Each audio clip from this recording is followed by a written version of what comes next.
Welcome to another St. Pete by Night production. The following is rated for mature audiences and may contain graphic themes that will be distressing to some viewers. As always, we recommend you ensure the safety and well-being of yourself and those around you at all times. Viewer discretion is advised.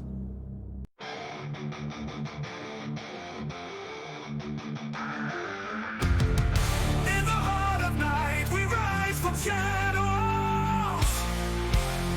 howling at the moon, igniting our battles, cleansing dire of an endless fight, until our final days we will fight. Face band, we stand united as one.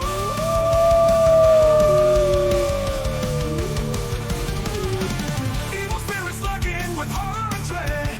Little light leads us where the grave dare tread. Glory and honor, wisdom in our hand. Together we rise, take our final stand.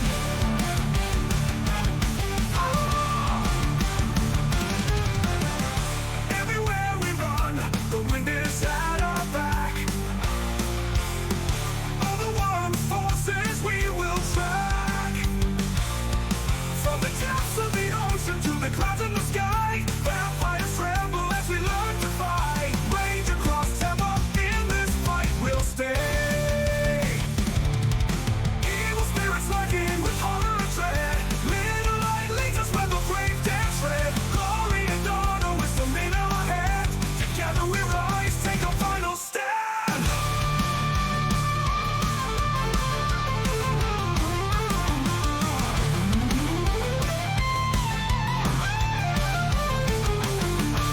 Rage across Tampa, in this fight we'll stay. Everywhere with the pack, let the night be our guide. In battles of honor, we shall never hide. They'll never hide.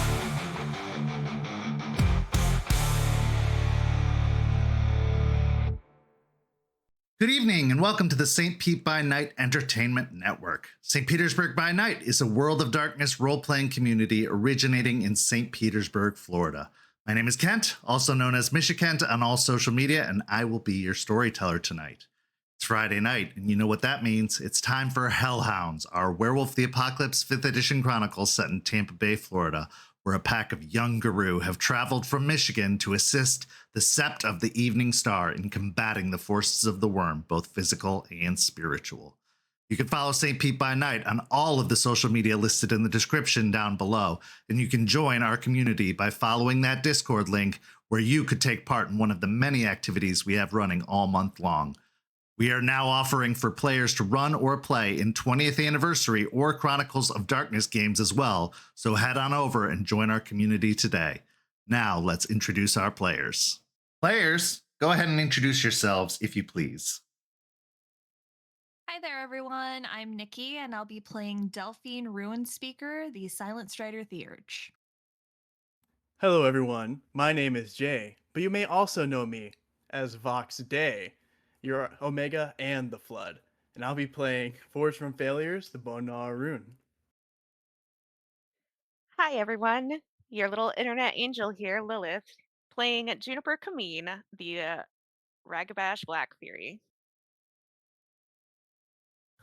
Hey everyone, my name is Ben, and I'll be playing Raymond, the Ghost Council Philodox. So let's get everybody caught up to where we are now. Last week, we saw Ray debrief Charles on what happened on their mission to the amphitheater, as well as receive their next mission, which is to intercept a shipment from Piney Point that is expected to leave the state with some of the infected fertilizer, thus creating a wider spread of the infection beyond Florida, which is something that the pack and the Sept really, really does not want.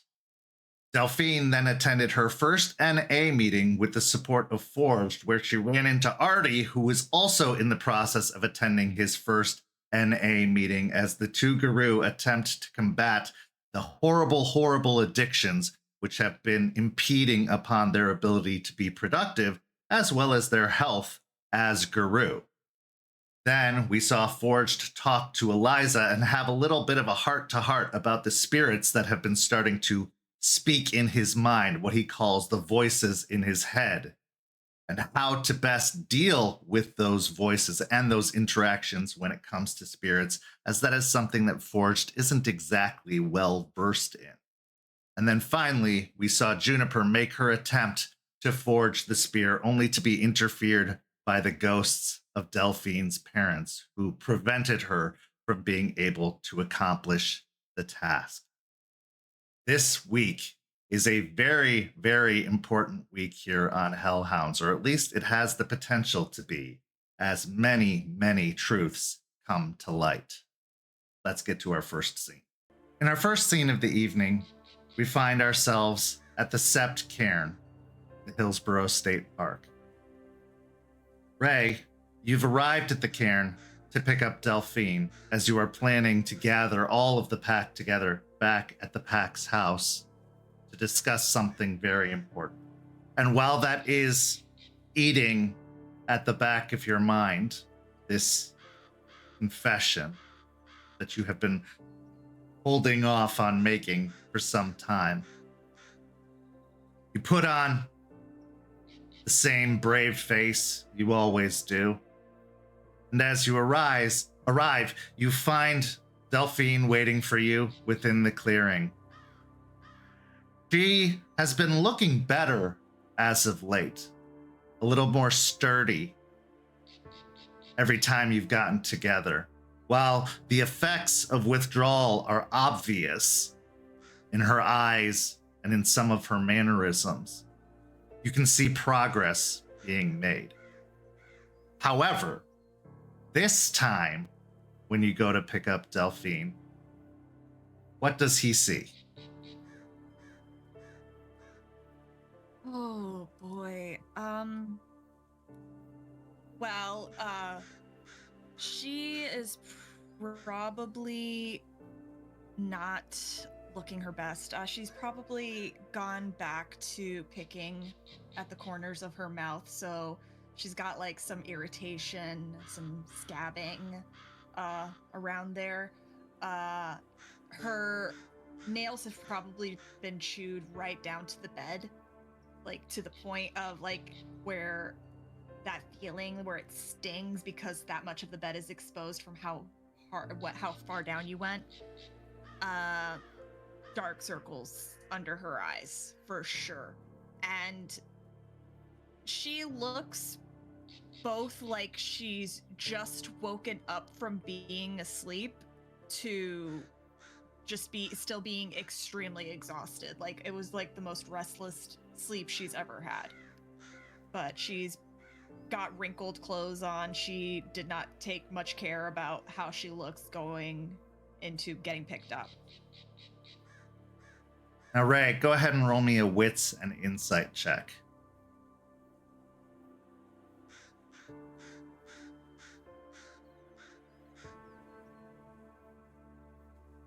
Am I at one rage or? Yeah, let's say you're at one rage.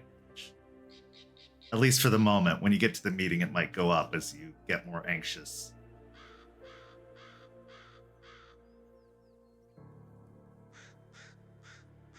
Three successes. Looking over Delphine in her distressed state.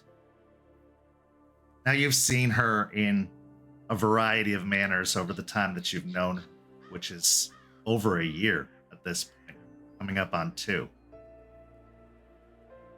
As distressed as she looks, one thing is apparently clear.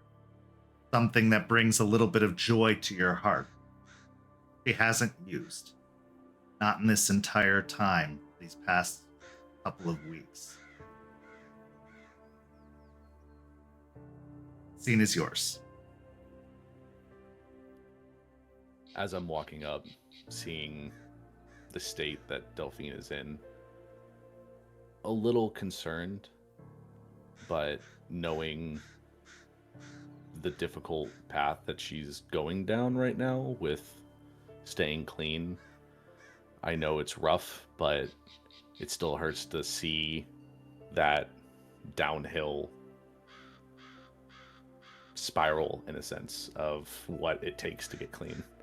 But knowing that she's doing it, I feel a little good. So as I'm approaching, a small, considerate smile will spread, kind of to show that I know what she's going through is difficult, but I'm here to like show support, and that I'm glad that she's doing what she's doing.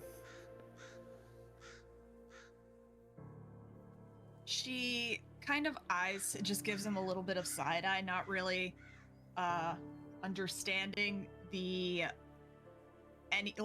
honestly probably not understanding any of the message conveyed in the appearance, in the look, because she's just feeling the blood rushing in her ears, her head's pounding, she's exhausted, she feels detached right now, and she really just wants to go to sleep. She's honestly a little bit annoyed too that she's having to go all the way to the pack house just to be driven back just so she can go to sleep. And as she approaches him, she'll give him a bit of a grouchy look. Wait, why couldn't we have the meeting here? Why do we have to have it at the house?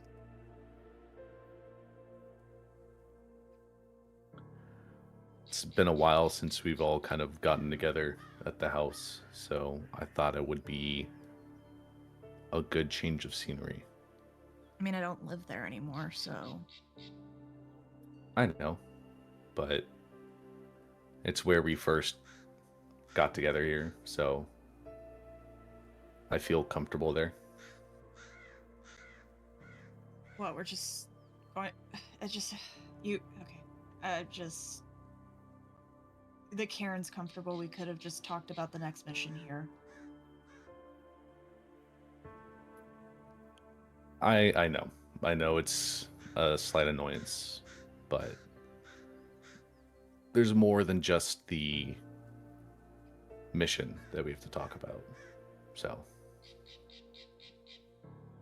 Her brain is going to immediately get a little bit on the defensive, because usually when someone in charge is saying some other stuff we've got to talk about and being vague about it, it's because it's about you. So she'll grimace a little bit. Let me guess, Juniper's complaining about my parents. not openly, as far as I'm aware. She hasn't approached me with any complaints. I don't know how she's dealing with it currently, but I mean, that's something that we should probably talk about. But that's not something that I was referring to, no. But we should talk about that between the three of us, definitely. Well, I mean, I'm doing what I can. I've been talking to Eliza, I've been talking to Sean, I even went to talk to frickin' Anna Pelfrey all the way in the city to talk to try to find out more. But I mean, she could probably do some work too. I understand. I know that you're doing the best that you can in the situation, and you're learning Ray, what you need to learn. Ray, what did I say up in hell?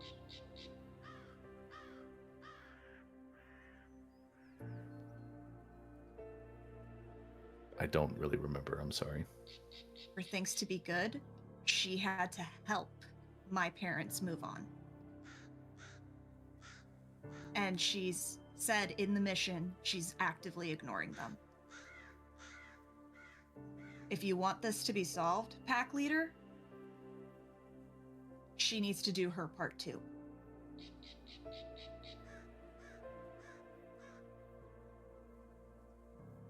I do understand. Like I was saying, I know that you're doing what you can, and you're learning, and you're figuring things out. But at this point, we all need to sit down and talk. Like I said. Because if she's actively ignoring them, that's a problem.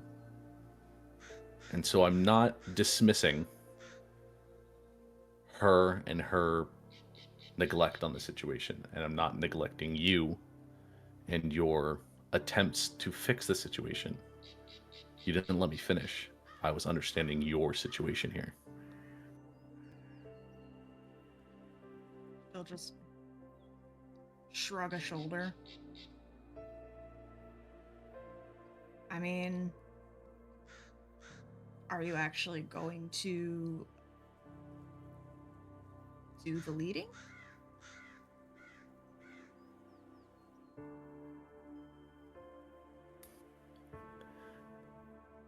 If you want me to handle the situation, I will. But I was giving you the time to try and figure it out yourself. I thought that's what you wanted. I thought that's what you were trying to do. Just handle the situation with your parents. I mean, I don't want them around too much anyways, because they literally, you've seen them. When they're like that, it's not good for anybody. Oh, I know. I know the situation is not good for anyone. And we haven't talked in a while, so I didn't know the full extent of the situation and how you both were handling it. I don't know if... You gestures to the path ahead. Then let's talk. Walk and talk. Ask me Okay. questions.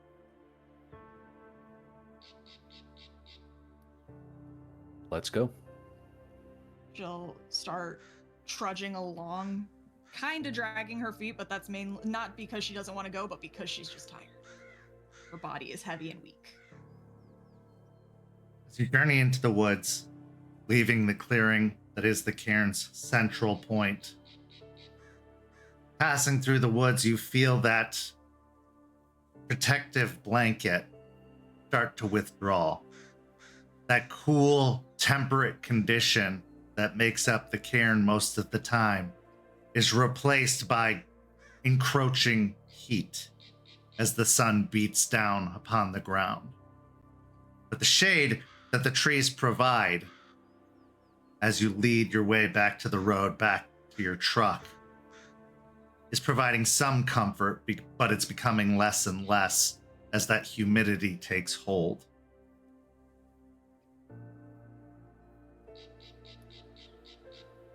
Walking next to Delphine, matching pace to her, dragging her feet along as we're walking to the car. So, I know you've been, like you said, you've been talking to Eliza, to Sean, to other people to figure out a solution. What solution have you found?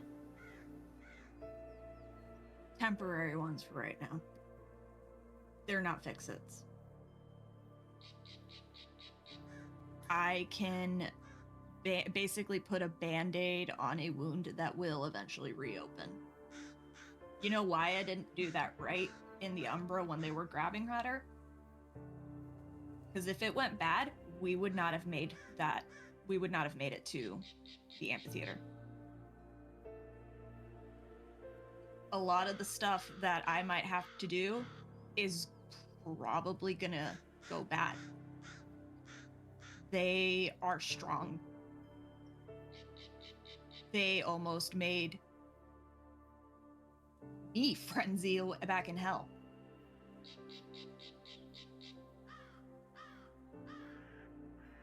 No matter what, it's gonna be a hard situation to deal with.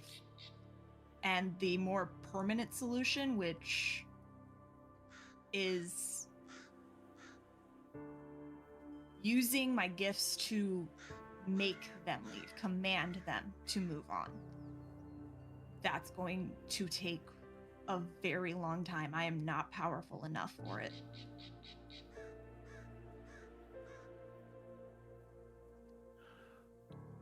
I didn't expect this situation to be easy.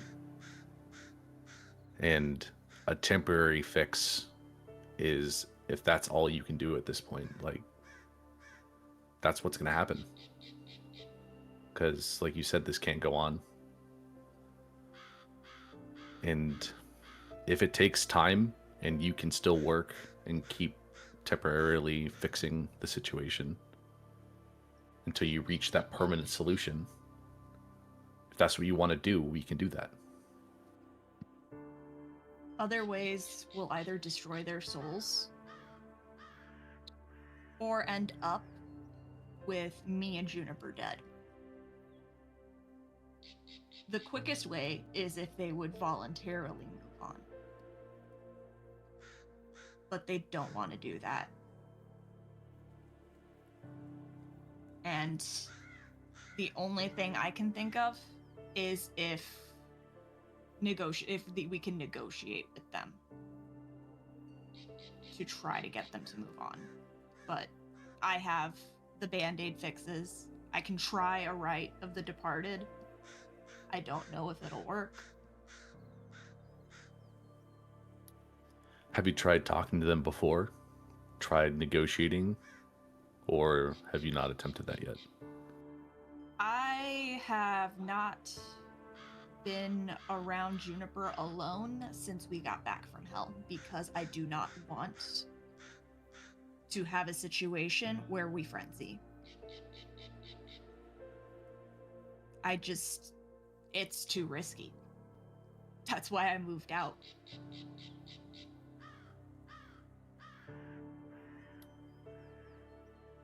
Okay. So, if you don't want to be alone together and you think talking to them will work, could have asked me or Forge to be there to make sure that if a frenzy did happen, we could step in, or we can help with the negotiation. Well, you've been dealing with Red dying. Or rather, avoiding it by working nonstop.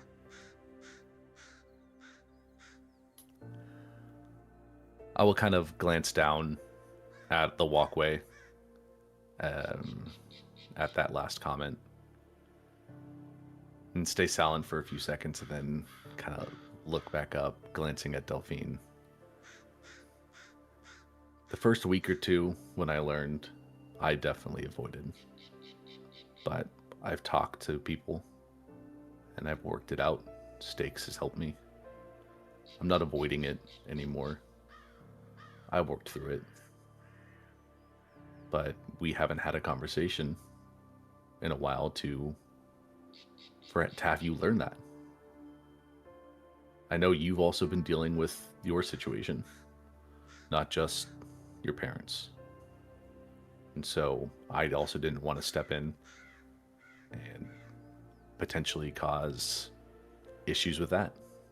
We're all dealing with a lot of stuff right now. And I understand that. And I don't want to step in on everything that happens within the pack. I trust you all to handle things that you want to handle yourselves. I don't want to micromanage. I don't feel like I need to micromanage. I mean, I would imagine that most of the Sept probably thinks we need to be micromanaged. Got the meth addict, the guy who broke 3 tenets of the litany on the first day, psycho killer, and she looks at him. Well, yeah, you've got your shit.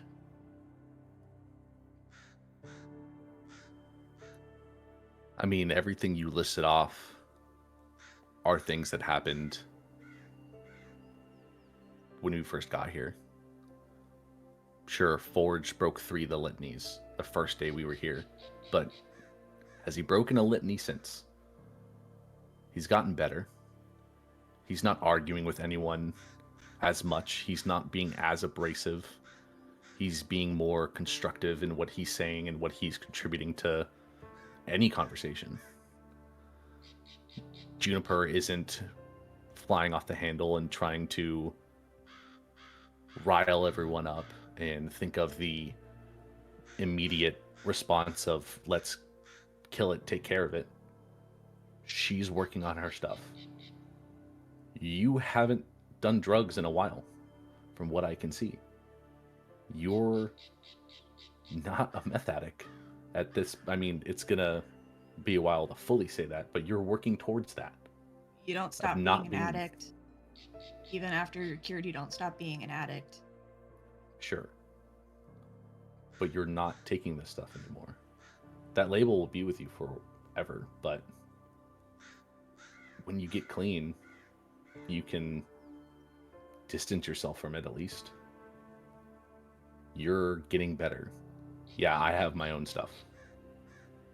And my situation's weird. But what is your stuff, Ray? You know all of our stuff. You know all about Forge. You just listed everything off. All of our, how we struggled, how we succeeded, how we're currently doing. But I don't think anyone in this pack could say what's going on with you. You say you have your stuff, but you never talk to us about it.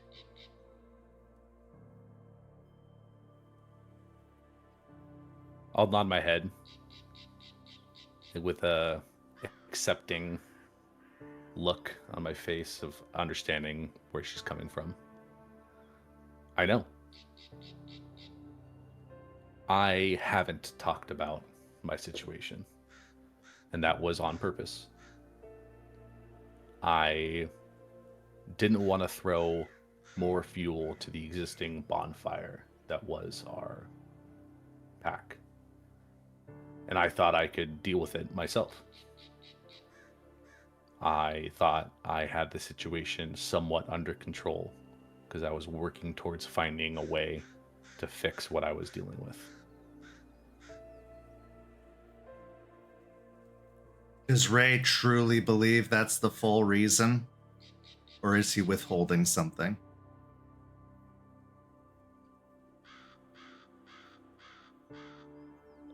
It's the truth, no doubt about that.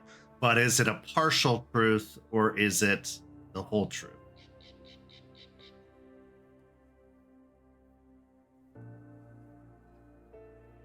I would say that he believes that it's the truth, but subconsciously there might be some partial truths that he's telling that he's not even knowing that that's what he's actually doing. Because he's trying to tell the truth, but habits die hard.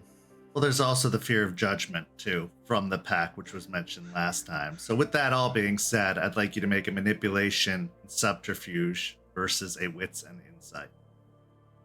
What rage am I at? You're at a 1. Okay. I mean, despite the fiending and everything going on, I think that's more pulling you down than it is ramping you up. With my 1 dice, I got a 1. Bro. 0? Okay, then. I only got a -2 penalty. Yes, I had 2 dice. Okay, then yeah, he's telling the truth.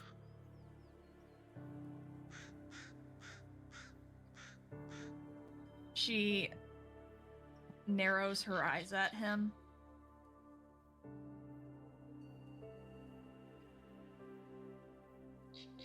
I mean, she's a little like she lowers her guard just a little bit more, like with the realization that she believes him to be telling the truth. And Ray will be able to see that in her posture.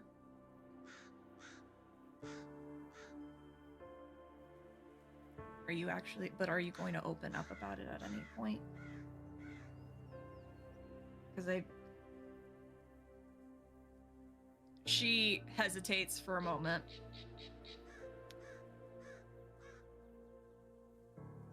Because real talk, from what I've seen, whatever it is, it feels terrifying.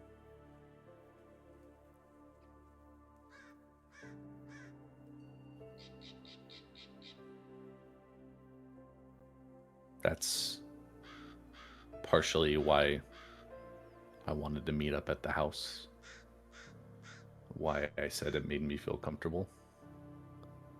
Because this pack meeting isn't just letting everyone know what the next mission is. I'm going to be trying to explain the whole situation.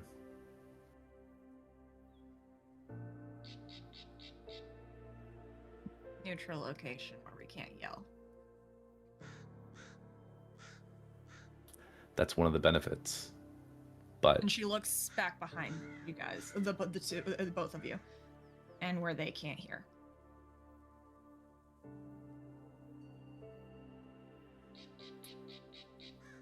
again, one of the benefits, but I feel like it also just means more to do this at a place that we all know and where we kind of, I guess, come from here down here. That house is our first home, and it's where we've had big discussions before. It's where we've had arguments. It's where we've had fun. And so I think that's the best place for me to talk about it.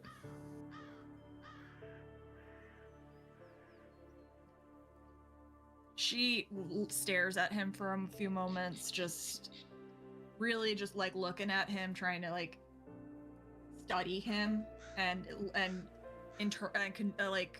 digest his words a little bit.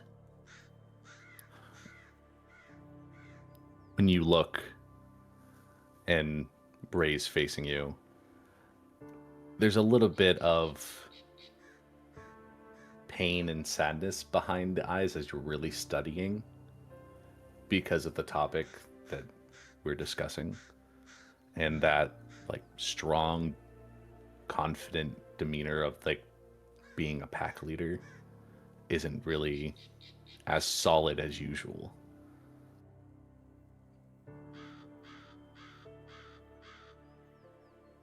She sighs a bit.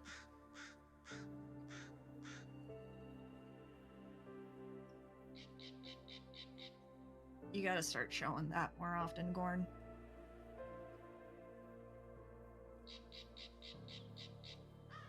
Otherwise, Forge is gonna start calling you Soldier Boy again. God, I hope he doesn't. But that's the plan. A lot of people have told me that I need to start doing it. And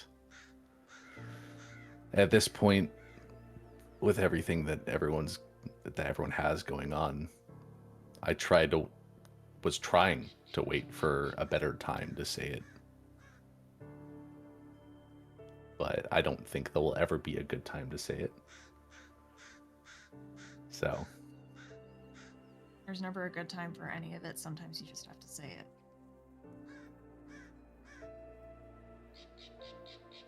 you're not wrong.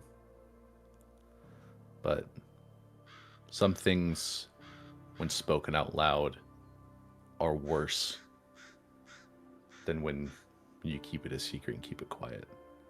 It's once you speak them out loud and once people know about it,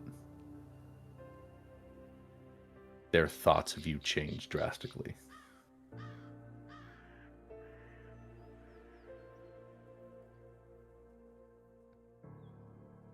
The thoughts could be for the better. You just have to trust us and yourself a little more than you're giving credit for up to this point.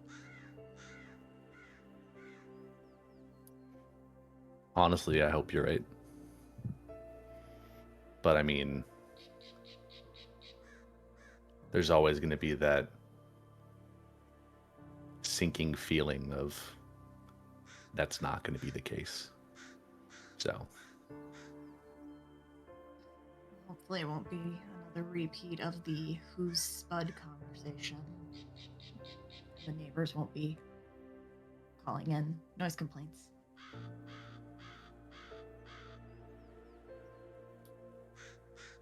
well, I mean, if it does start to get drastically too loud, you can always shut us all up. Or Charles can pop out of the Umbra and punch who's ever shouting the loudest. I know that's a joke, but I'm actually terrified that he would do that. Because he would do that. It's not a I joke. He know. would 100% do that. See, we know he would. We've dealt with the physicality part of it. Him popping out of the Umbra and doing it would add a whole other layer of fear, because then when's he watching us? See, that's why Stakes is going to be there. Because she's not going to hopefully be throwing haymakers. But at least she'll be able to kind of keep us grounded a bit. And does she know what this is about? I don't think she really knows the whole situation, but she knows it's something that I've been keeping in, and it's been eating at me a lot. So she's not gonna fully know the situation when I say it out loud, but she understands that it's gonna be hard, and hopefully she has my back. She always has our back if she does know, which she seems to know all of the shit we have going on. She hasn't said anything yet. It's because she trusts you.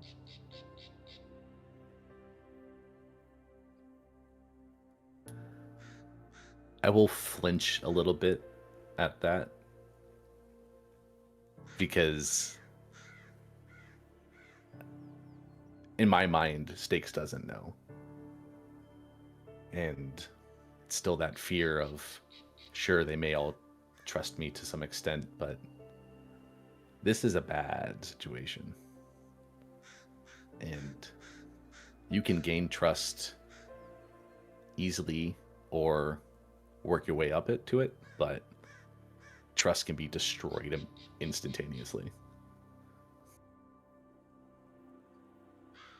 As the two of you reach the edge of the tree line, heading to where Ray's truck is parked, go to climb into the truck.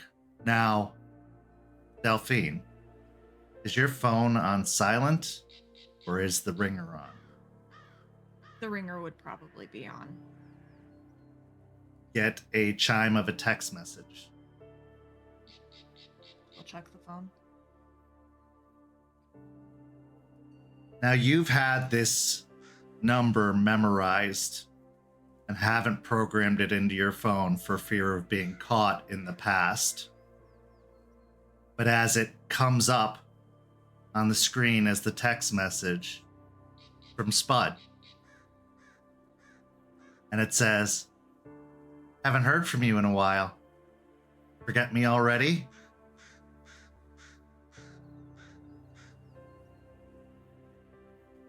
She freezes a little bit.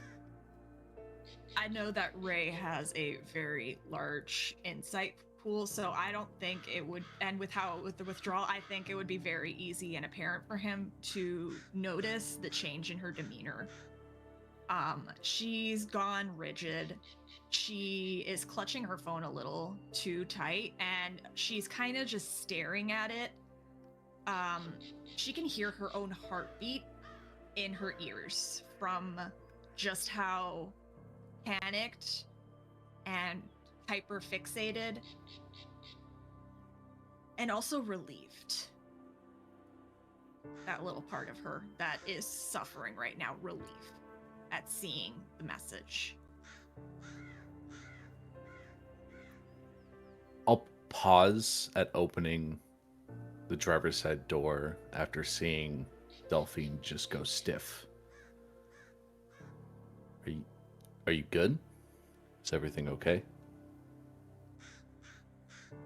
She kind of snaps out of it, and she'll go from rigid to twitchy now. She doesn't want to meet your gaze, and she kind of is just being avoidant in looking at you, and honestly in body language too. She's kind of turned away. She's holding the phone a little bit closer to her chest. Yeah, just a text message. I'm good, we can go. Are you sure? Because I mean, whoever you got that text from definitely triggered some response from you. So I just want to be 100% sure that you're okay. Yeah. And 100% I am lying. Could I try and like deduce in a sense of like this much of a visceral response that it could be a text from Spud? Roll me a wits and investigation on this case, because there are a lot of possibilities. You don't know Delphine's entire history. It's possible that she could have heard from someone she hasn't heard from in a while. Gotcha. It's with the current situation with it'd be something I'd be jumping to, I guess. Yeah.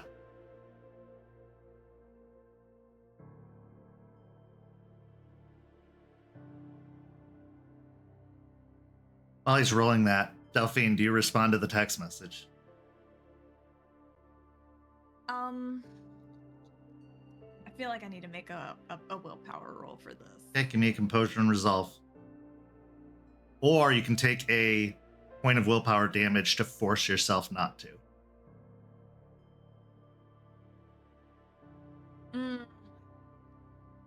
I think I want to do the composure and resolve. I want to leave it to the dice. Sure. What'd you get, Ray? 5 with a crit. Her reaction is pretty intense. And there are only a few times you've seen that kind of intense reaction. Once, around the time she found out her parents were killed. And pretty much every time everyone has accused her of drugs or tried to talk to her about drugs or, put her on the defensive. So it is not too much of a leap to say, yeah, you can put 2 and 2 together. I got 3 successes. You can withhold responding if you'd like to. I feel like he gets floating. Spud will get the floating bubbles. Like she's trying to type, but then stops. It's just a lot of like bubble, no bubble, bubble, no bubble. As you're holding the phone, shaky hands, you get another ping as another notification pops up, but it's a different text message. And this one you did save the contact of, as it says Artie. And the message only says, rough day today. Hope you're doing well. You got this. She kind of just focuses on the text message on that one because it immediately moved her focus away from the Spud text message. So she's just staring at that, and she's thinking about how her and Artie have started doing this regularly because they get it, they understand each other. She thinks about how they've both agreed to be support for each other in the meetings, maybe bringing Forge, maybe bringing Aspen if needed for extra support days where it's just really rough. And she's fixating on that agreement they made to themselves, to each other, to anyone who they care about, and not to give up and not to use. And she'll take a deep breath and put her phone back in her pocket, still hands shaking real hard. As her posture changes once more after the second ding of the phone, maybe growing a little bit more resolved or maybe a little bit more relaxed. Delphine, for the rest of the session, your penalty goes down to a -1 instead of a -2.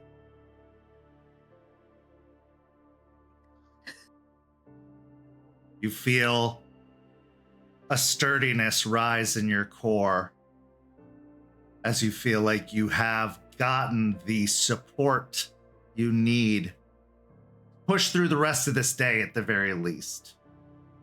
You feel that craving decline. Not completely gone, obviously. It probably never will be. But you found it calmed and settled by this outreach from someone who knows this situation as well as you do. So as Ray starts the truck, two of you drive away from the cairn. For one of you, it's been a home. For another, it's been more of a workplace. But now you go back to where you first arrived. We transition to our next scene.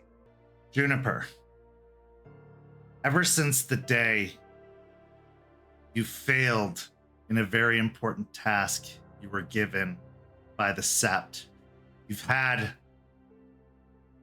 this frustration over your current state eating away at you, just a little bit by a little bit. As much as you try to compartmentalize, as much as you try to shut down as you have in the past, the fact that it is actively affecting your day-to-day life now, the fact that it is stopping you from being the good guru that you want to be, the helpful Sept member you've worked so hard to become.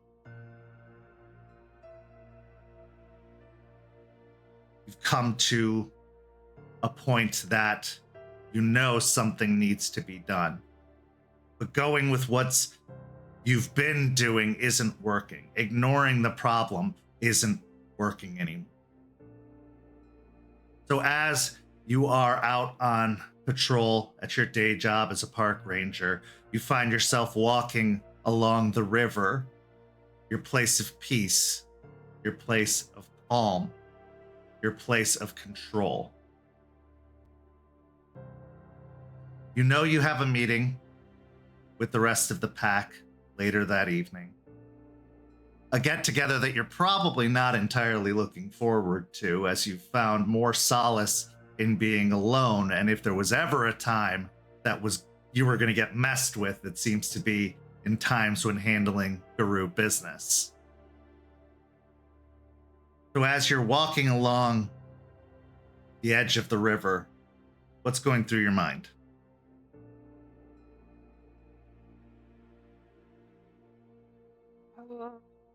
I guess the better question is what isn't going through my mind.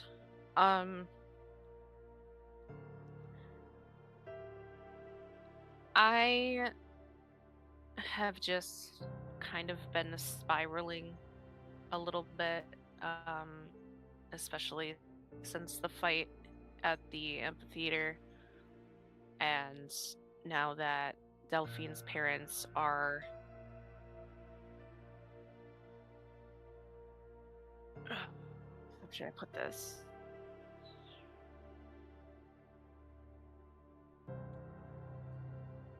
Being very aggressive.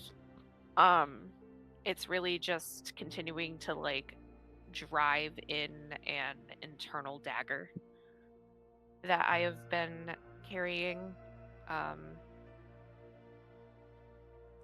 When Ember told me that I needed to be strong and help out my pack for the times to come, I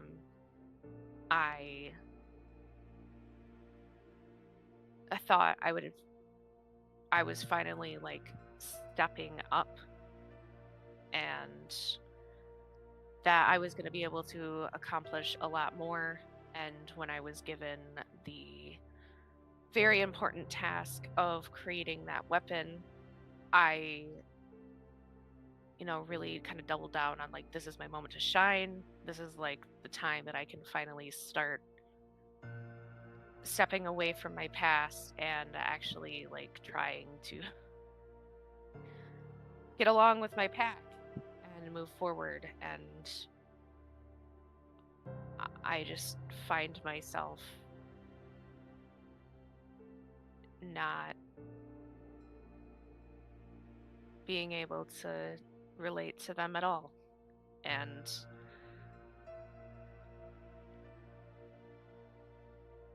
I don't know how to navigate this situation with the ghosts because I still don't feel bad for what I did.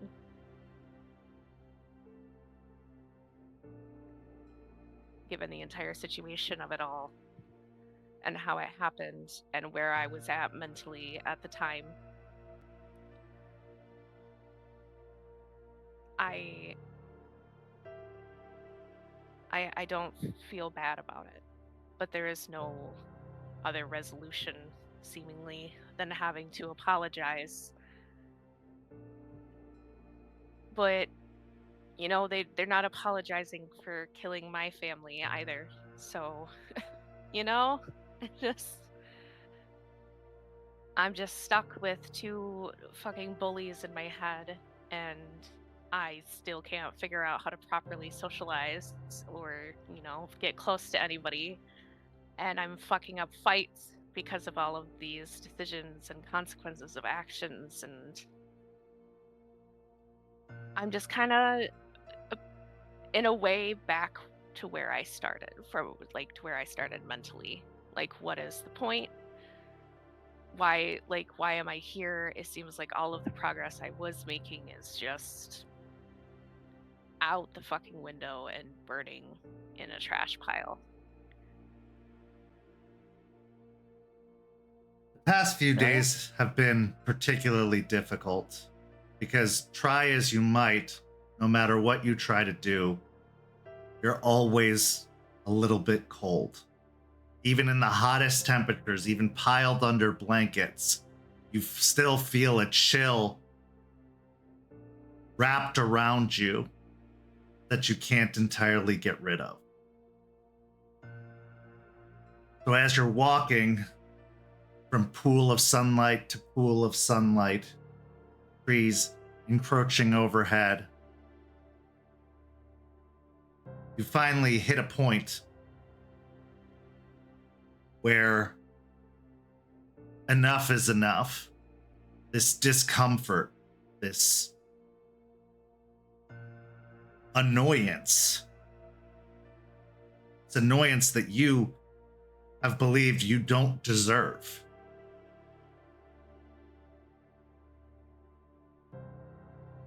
As you drop down upon your favorite log, looking out at the river, what would you like to do?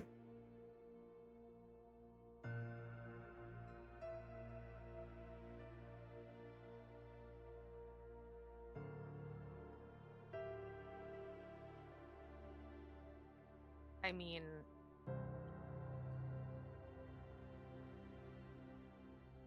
ideally, I'd like to punch something, but that's probably not the best option right now, and there's nothing really around to do that to anyway, but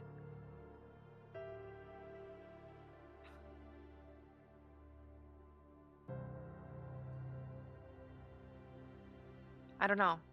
I'm restless and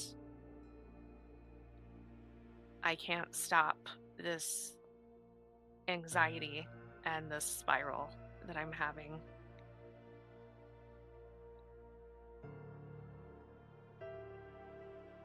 At this point, voices that you're all too familiar with enter into your mind as everything feels like it grows colder even still.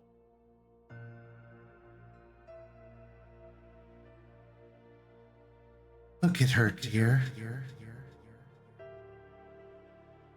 You see her coming apart, unraveling from the inside.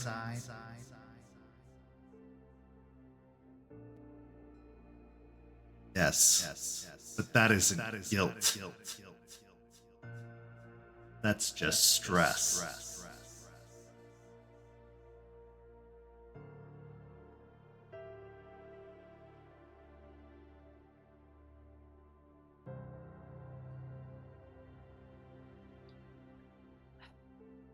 What do you guys want?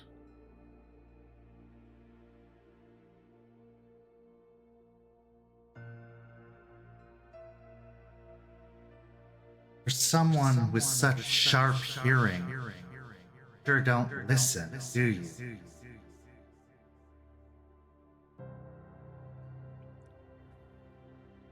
I have been listening to the aggravative bait that you two have been spewing. And I'll admit, you got me pretty fucking good. Ruined the whole weapon making process. Just...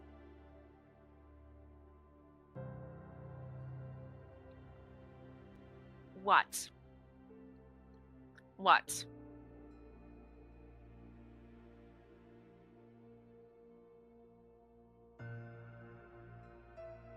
You don't get to get away with this.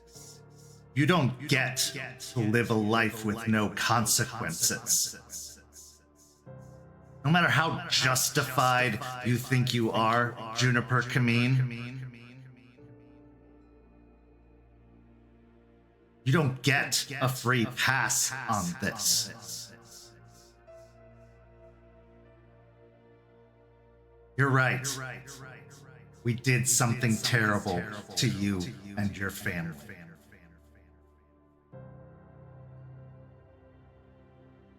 And you were our consequence. But you are no better than we are.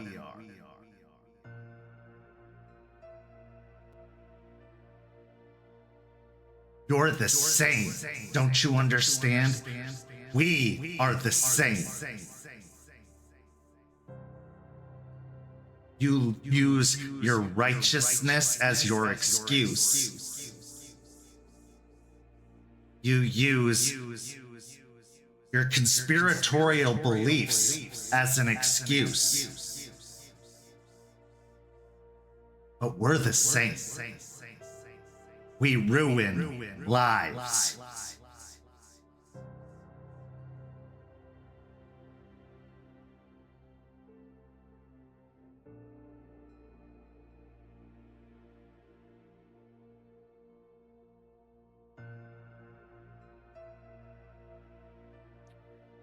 I stare down into the water.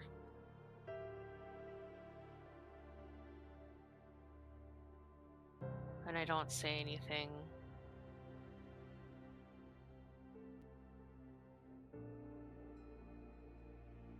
And for a moment, it's just silent.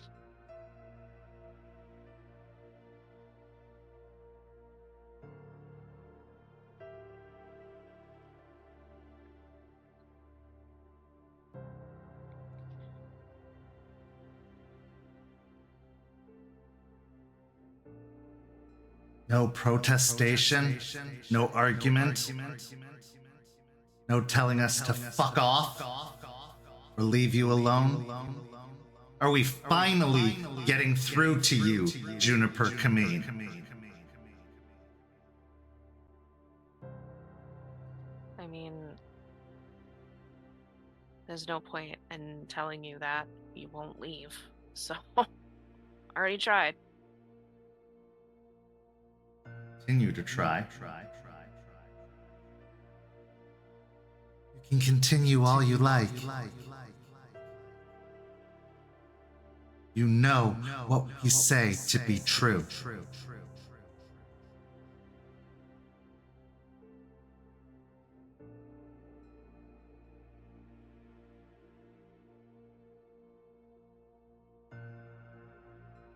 You want to know what happened that day? Do you want the truth? One that sent you down this vengeful path?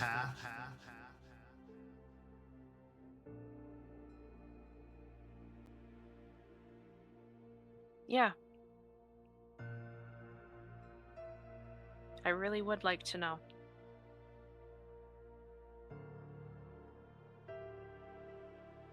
Then ask nicely.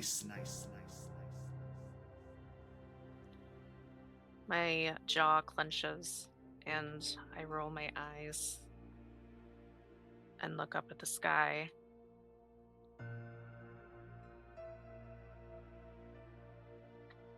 Fine.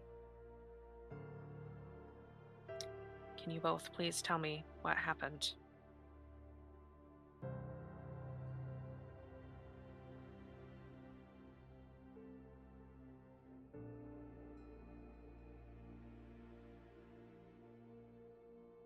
You work for them.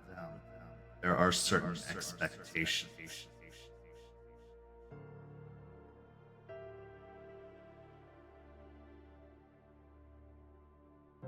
We were doing our jobs. We told them to take care of it.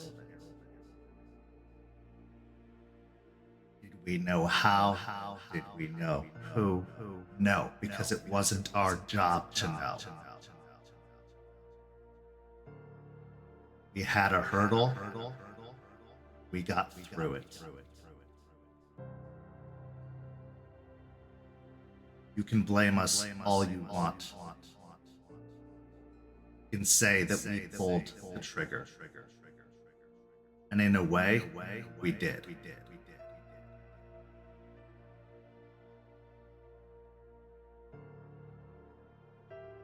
But did we know? Did we give a direct kill order? That wasn't our order to give.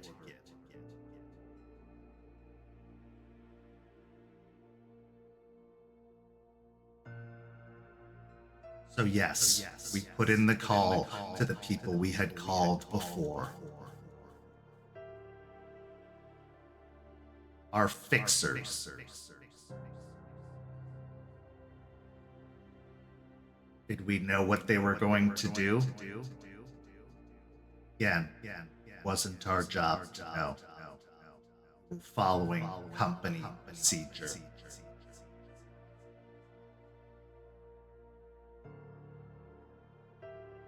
Now, we're not naive or ignorant.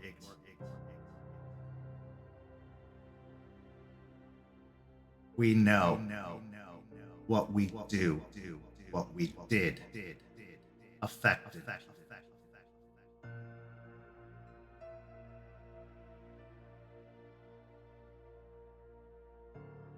But do you know how you affect people? Do you even care about the people you affect by what you do? Because if not, like I said, you're no better than we are.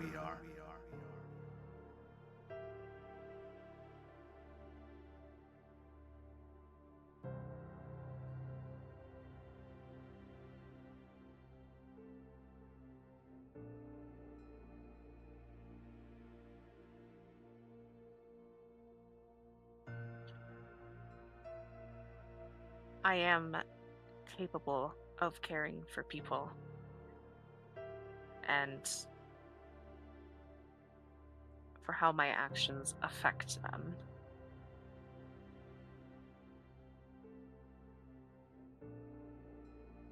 I may not know exactly what I'm doing, but I have made efforts. I just...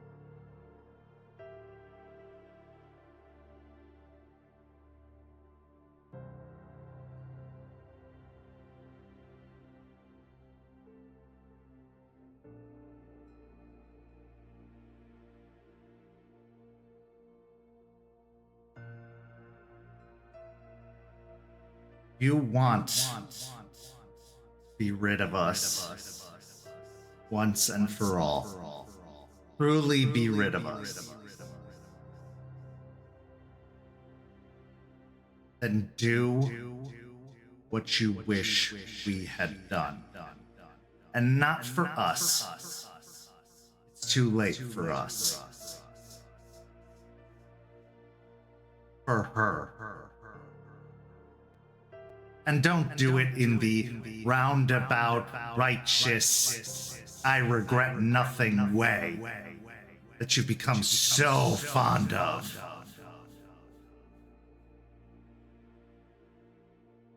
Don't say, I'm sorry you were hurt, because you might as well say nothing.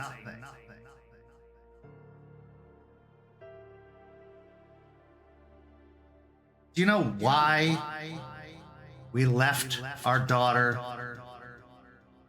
to do what she was doing? Because we tried. We tried for so long. Were we perfect? Of course not. Who is?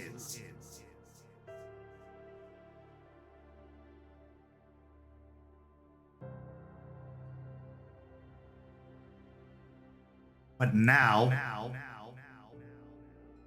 as she heals, as she gets better, there's one wound that won't heal.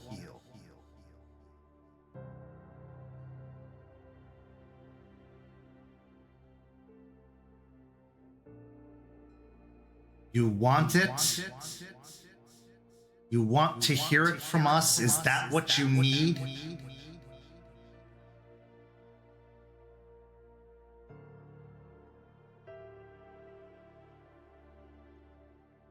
It might be. Everything else hasn't worked.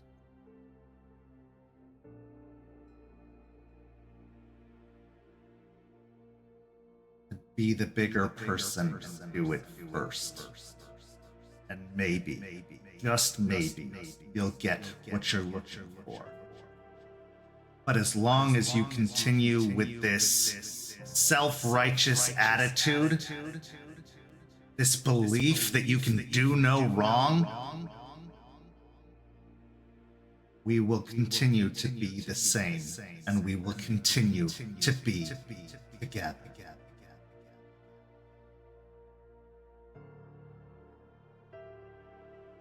Because believe me, we don't want to be here any more than you do. You're not the best of company.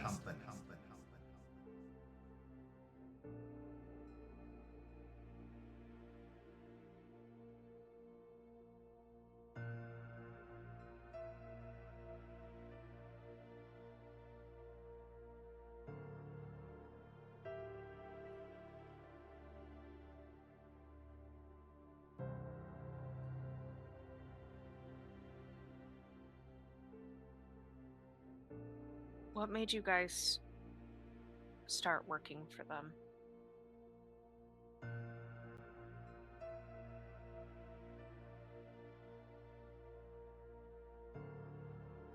Roll me a charisma. Roll me a charisma and persuasion check as you were trying to dig for some very personal information. What rage am I at? I'll say you're definitely at a 2.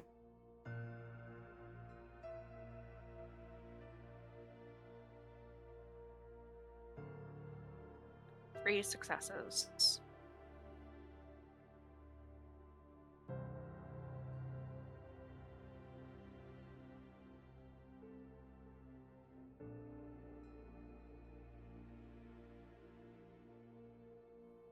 Honey. I'm not asking to be a self-righteous asshole.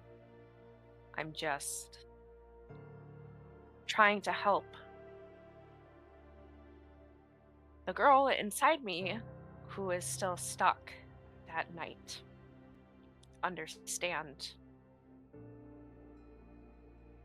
That's all. Security, money, success.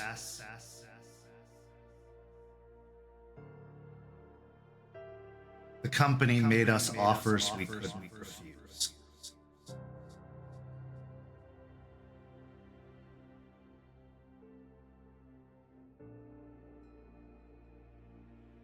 So they basically dangled a golden carrot in front of you.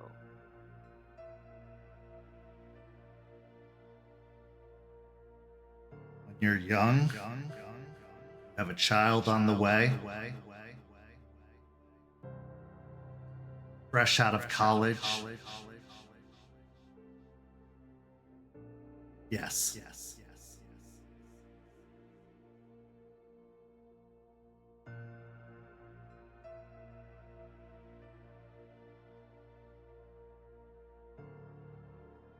If we'd known what the job truly entailed back when we were innocent, back before they were able to start threatening us,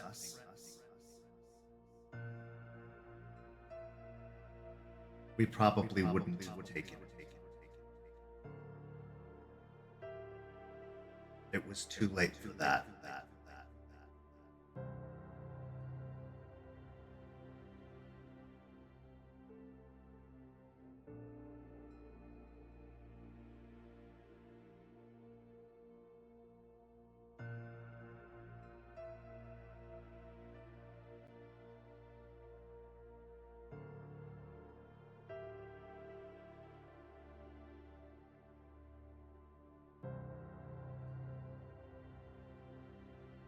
After another moment of silence, I wipe my eye with the back of my hand and continue just looking into the water.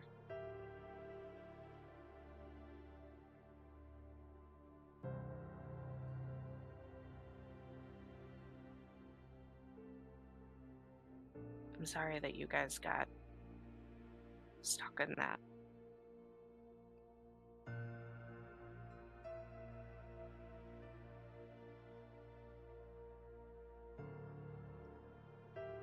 So are we.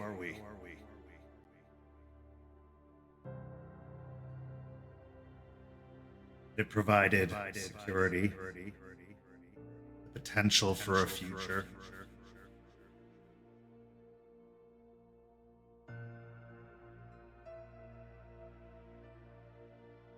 So we did what we had to do.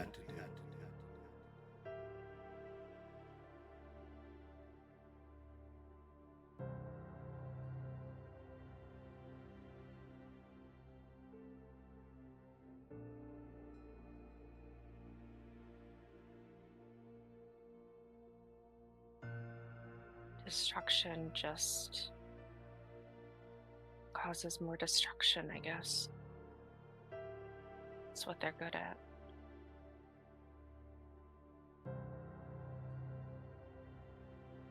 Yes. By continuing that destruction, Juniper community, we're doing their bidding.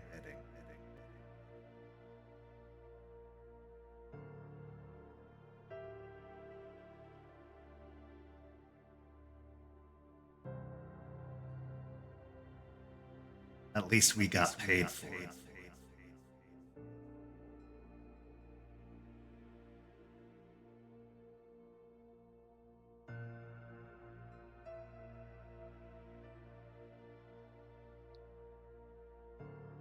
Okay. All right.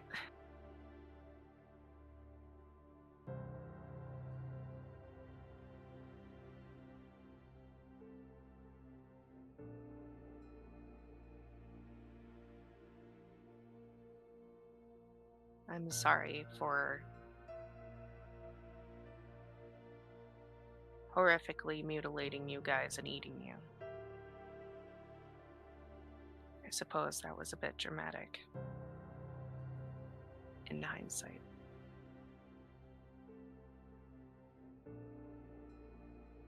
Don't tell us. We already know. Well,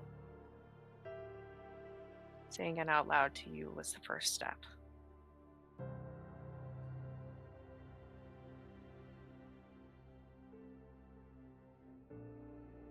As much as at times she hated us, as much as at times nothing us.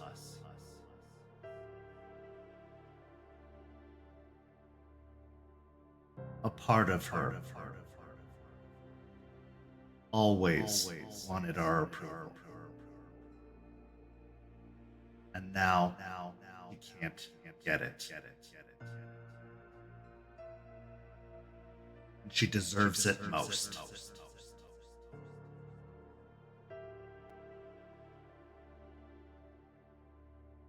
She can still get it. She sees you. She hears you. That's on you guys to give.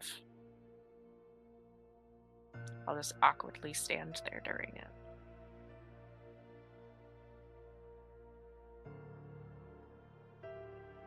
Not this time.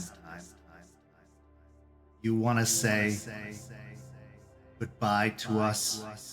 You want to pass us on, if nothing else, for your own selfish relief?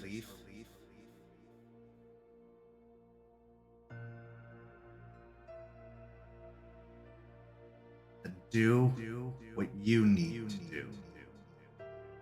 And what we need to do.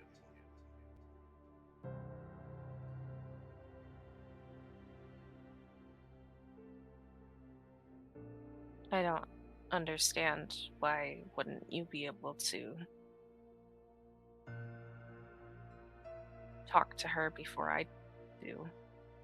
I'm sure one day we become what we are, which, of course, you're headed is almost a guarantee.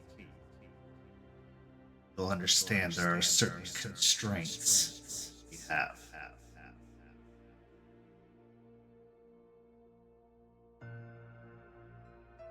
Lucky for you, you're finding us in a moment of levity. For the first time, you're actually hearing us, listening, believing us. Now those constraints are gone, at least for a moment.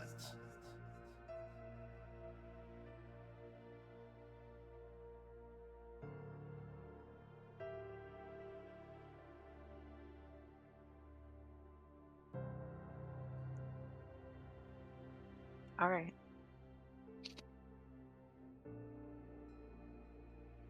I understand.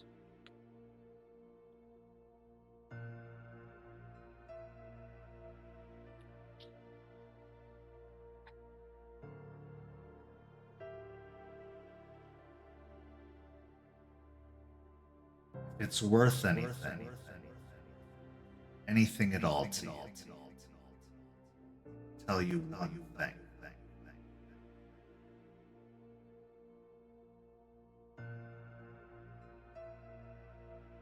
They aren't here.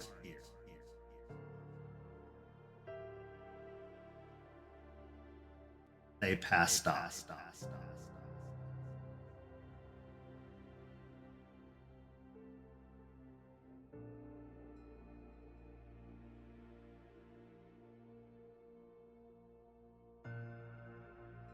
Tears form again, but I bite them back.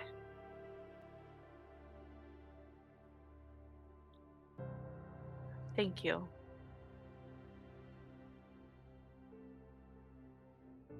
I'm sorry for all the destruction I caused.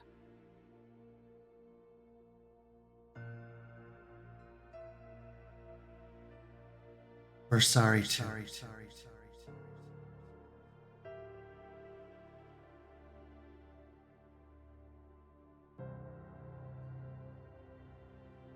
It's easy to be detached. Don't see. Happens. We have seen happen countless times.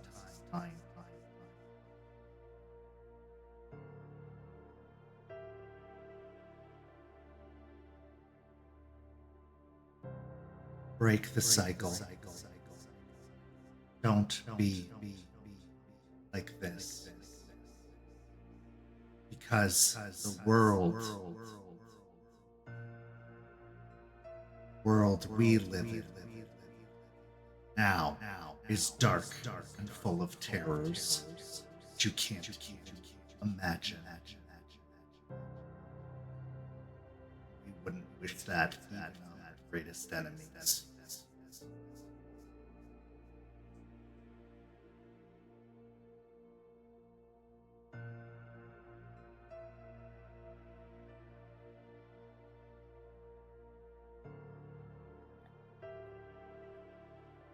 I wipe my face again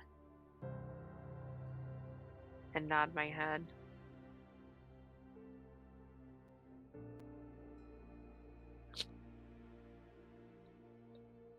Well,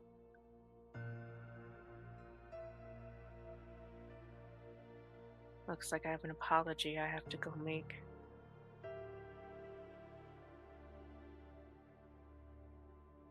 You feel. Okay, well, let me ask you this first. Is Juniper genuine about this? Yes. And you feel, for the first time in days, the sun actually warm your skin. As the presence retreats, at least for now, from your mind.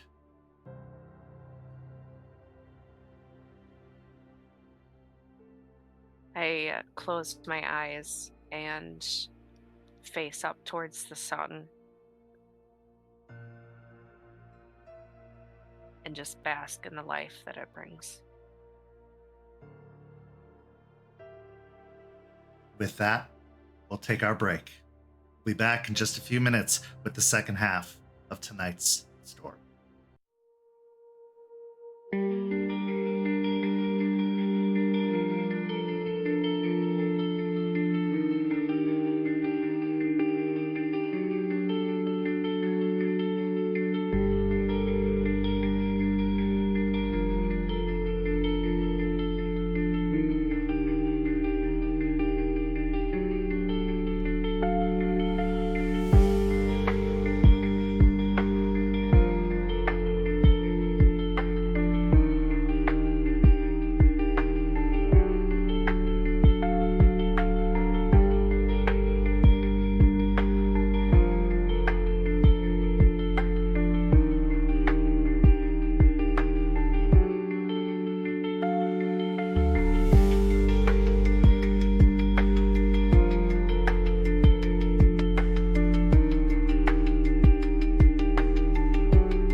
Welcome back.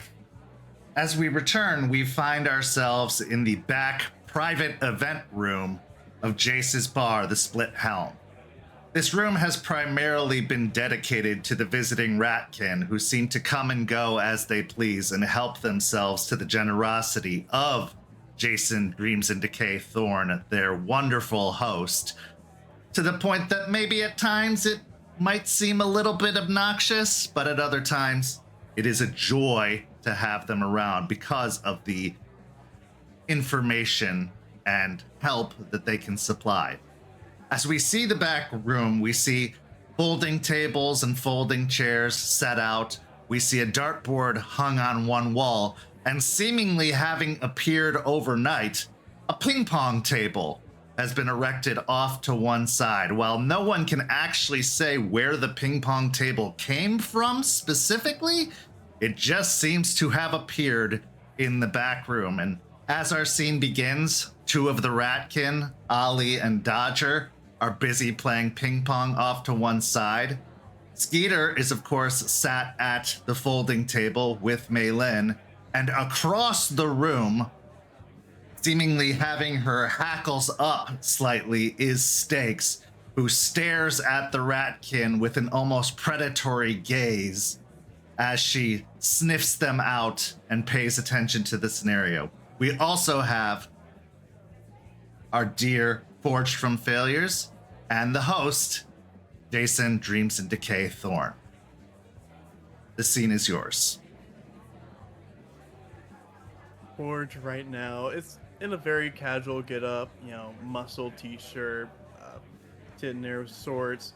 He's standing over by Jason, drink in hand, nothing alcoholic, he's just a Coke in hand with a little paper plate of pizza slice in it, as he kind of like chatting to look over to Jason. They'll say, appreciate it, man, for letting us use the place for this. I was thinking of my crib, but it was been a little tight on space, and it's gonna be a little bit annoying to deal with. And I feel like the rat party, been great with just the rats. Yeah, of course. It's been a while, so definitely needed to have all the rats here for sure. And I'm glad you'll look over towards Stakes, who very uncomfortable.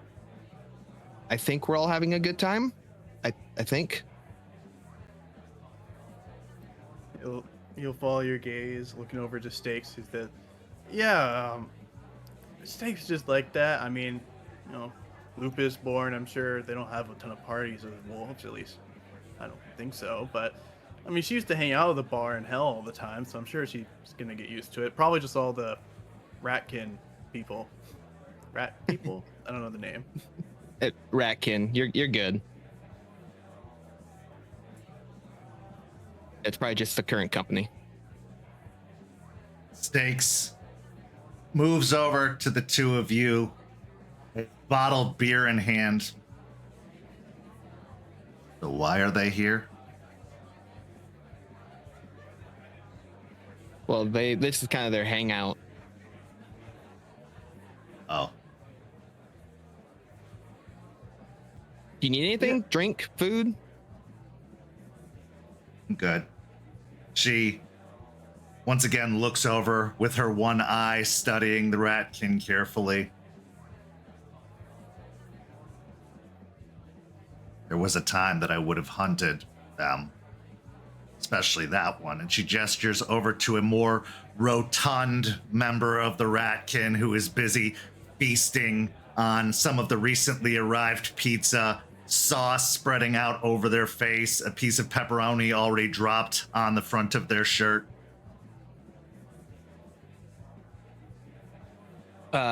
In different times, you probably would have been allowed to. Current standings, trying to make good with them. Nothing's saying I'm not allowed to, but I will hold off for now. I appreciate it. Yeah, and it'd probably be too easy anyways. I mean, you taking a look at him? I don't think he can run more than 20 feet without taking a deep breath. At this point, Skeeter moves to join all of you. Hey, thanks for the pizza. So, what's the deal with all this? Just feeling particularly generous?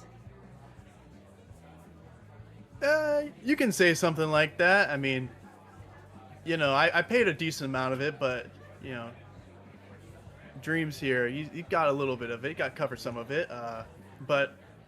Barely nah, covered I a mean, slice.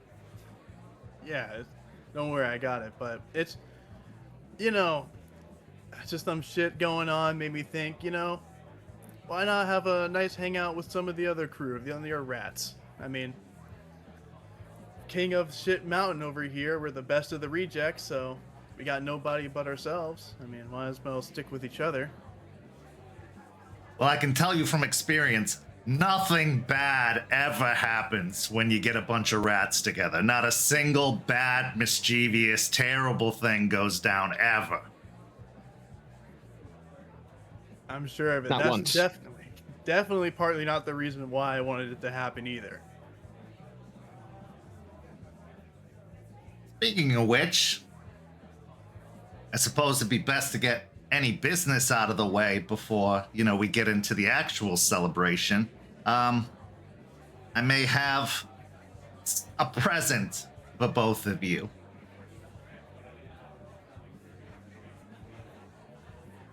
I do like gifts. He starts fishing around in his pocket and then pulls out 2 items. One of them is a cell phone that he drops onto the table, sliding it over towards Dreams. And the other is a key that he also sets on the table and slides over to Forged. Thought you might find these particularly useful. Forged, as you study the key, you can see that it's to a storage unit, it seems. And you can see that embossed upon the key tag is the name of the storage unit. It seems to be called Alliance Storage, and it's located on the east side of Tampa. Dreams, the cell phone that you've been given looks like it's a beaten up, almost broken old phone. But as you study it and you open it up and power it on, as soon as the home screen image comes up on the cell phone, you recognize exactly what it is. It is a picture of your old pack, taken from a selfie perspective, and it looks like this is Sludge Fist's old phone. He'll pause for a moment, really not looking up and acknowledging anyone, and then still looking at the phone. All right, Skeeter, where'd you get it? You know me, I got friends in low places, and those friends expand far and wide. And I know that you've been looking for some answers to some questions, so maybe I called a few people, reached out, and decided to get you a little gift.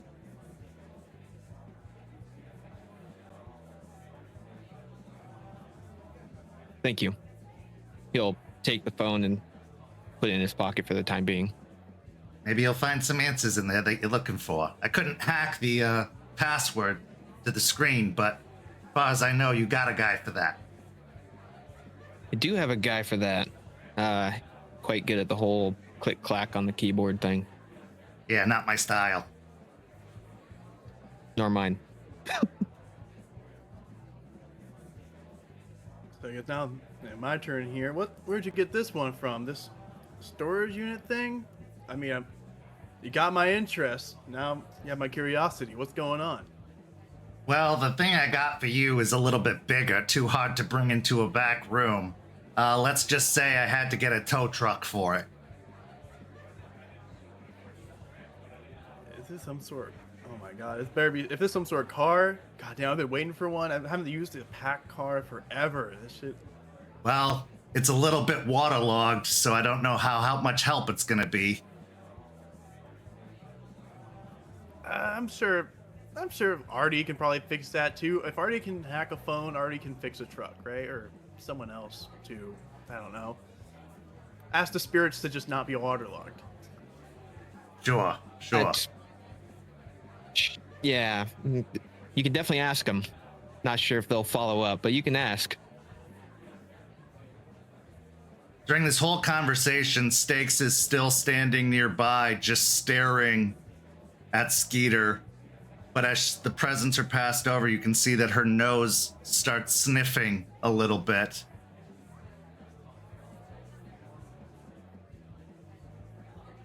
Oh, Look Skeeter, back. Skeeter, this is also my, really good friend and, packmate Stakes here. I don't know if you ever seen her around. She's been prowling around, but real cool. No Star Wars. No, I've definitely encountered that type before.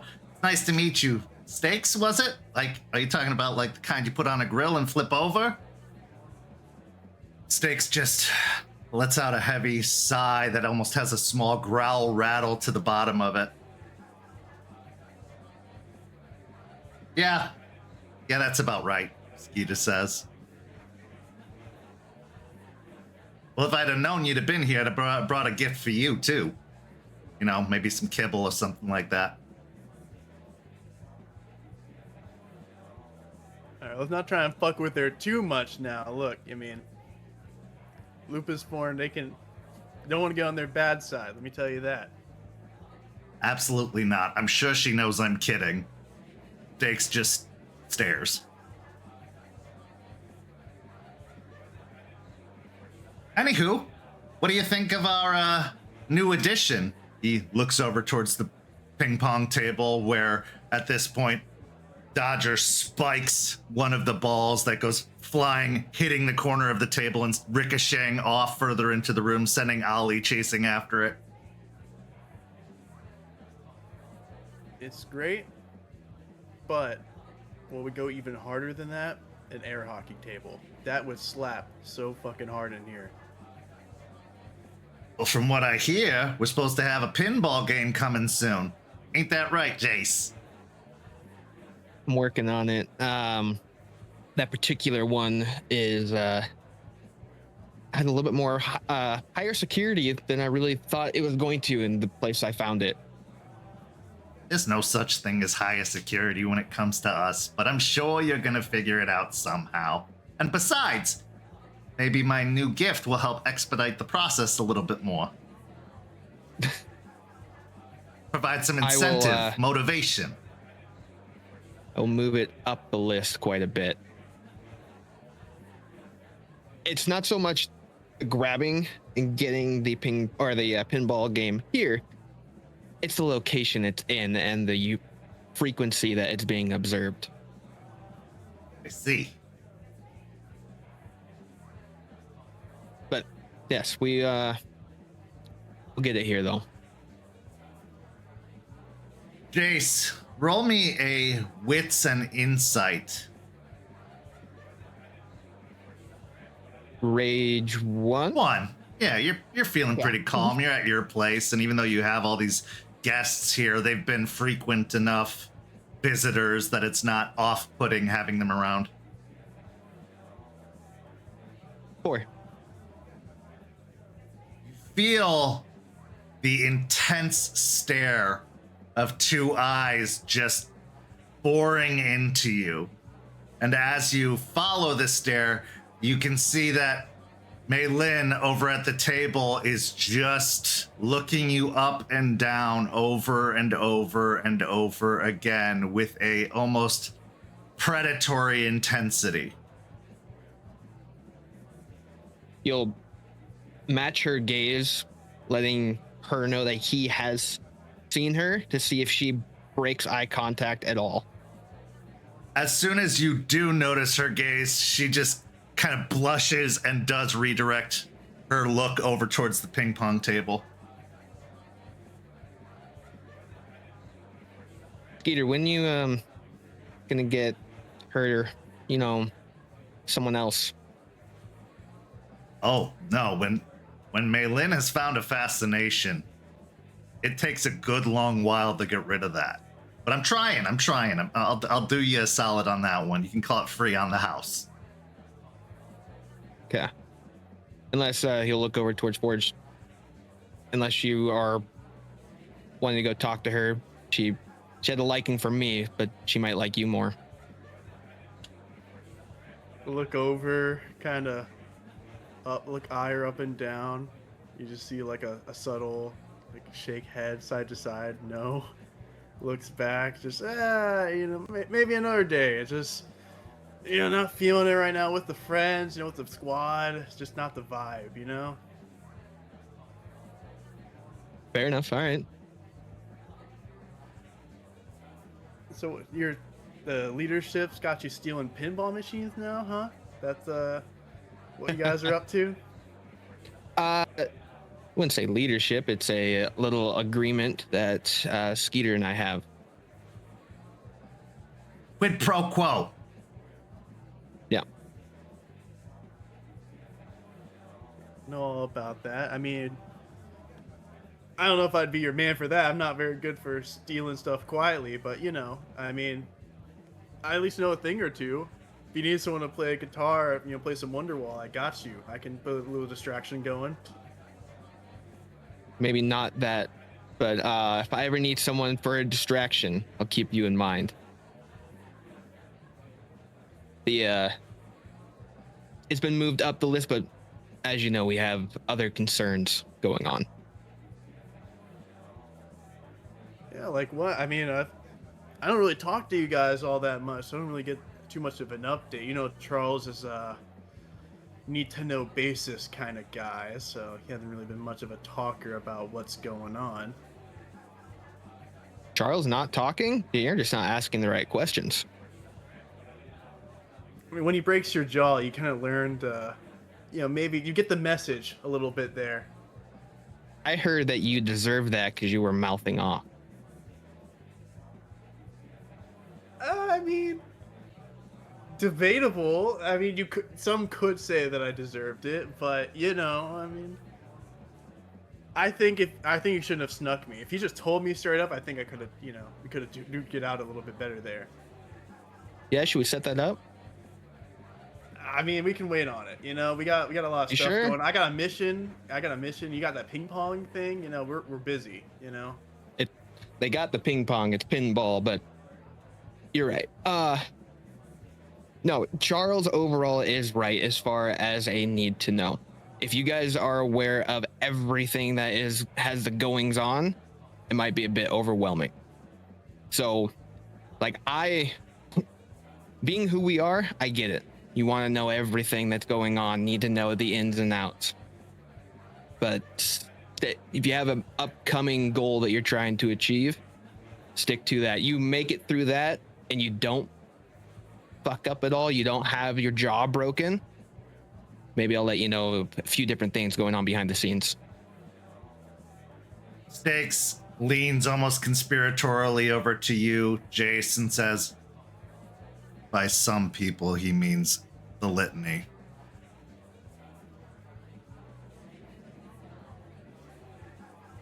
Yeah. We're trying his hardest to look innocent. What is your upcoming mission you got? Oh, it's something about I don't really know the details all that much. I know we're supposed to be meeting about it, and Ray's gonna talk about it and give us a bunch of details. I know we have a whole thing set up. I don't know the actual details of it yet. He hasn't really shared all that much, but I mean, I guess that's what the leaders get, right? The early access information so they can distribute to everyone else. So you just know you're going to go do a thing. That's your knowledge on it. Yeah, I mean, to be honest, that's usually how it goes. I only know until like everything already else has been decided or figured out. So I mean, we already took out that weird, viney vampy thing. So I mean, we did that pretty well. So hey, I guess does that deserve a little nugget information or two, huh? I mean, I know some pretty cool stuff, like what was in the floor. I don't know if Charles told you about the floorboard stuff, but I found that out. Pretty cool. I did hear about the floors. Good job holding it down there. Hey, it takes a strong man to get that figured out, or to get through that. But Yeah, good thing Charles was there. You like jokes, huh? Is it a joke or is it fact? Because if did it sting a little bit? Because there might be a little bit of fact. You see, like, Forge has a little bit of a strange smile now. Like, puts a hand on, like, kind of hand on the shoulder, shakes it a little bit. Like, you're a funny guy, Dreams. If he'll let go and take a bite of his pizza. As you reach over to take a bite of the pizza, both of you roll me a wits and awareness. We get our rat favor of noticing lost or overlooked things. Yeah, you can both take that favor.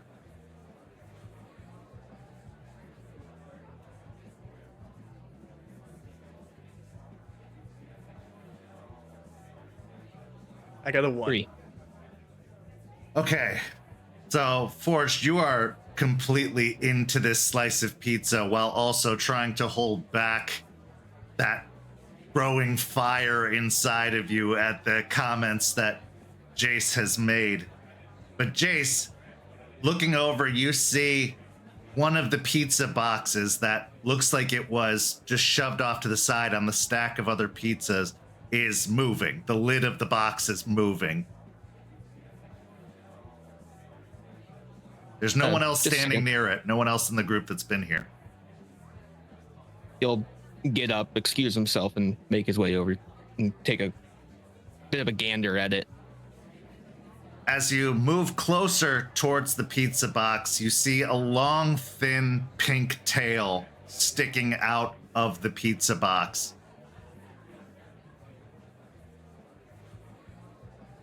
He'll give a bit of a sigh and then slowly lift the lid.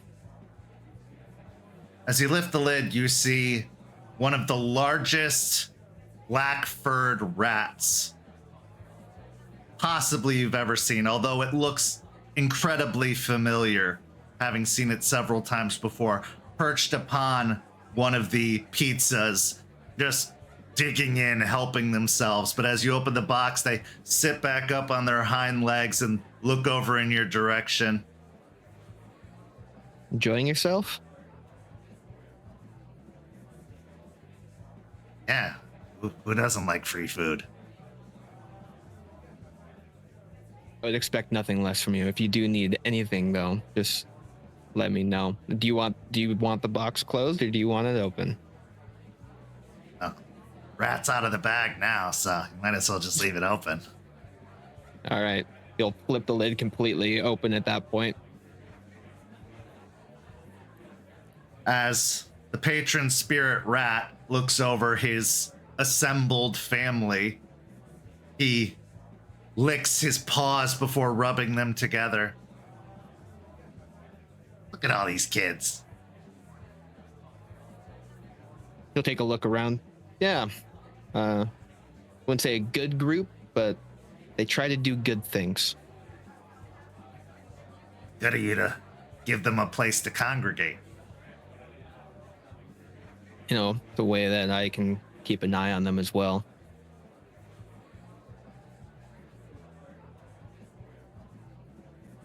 I gotta tell you, having so many of us in one place is a rare thing. But as this city continues to grow and change, and after what they did, putting out a call to all types, like we've talked about before, so it's unsurprising that we'd be one of the first to answer. In a way, I'm glad that you guys did, though. He'll look back around to everyone. At this point, Skeeter's stepped away, having been thoroughly intimidated by Stakes. He's moved back and headed back over to watch the ping pong game in progress. Do I notice the conversation going? I imagine at this point, when I notice this happening, the rat in dreams, I'll just stand up, like put my food down and stand up and walk on over. Just, hey, what's up, rat? Didn't think that you'd make a stop by here, but I guess the call of free food is enough to draw even you out, huh?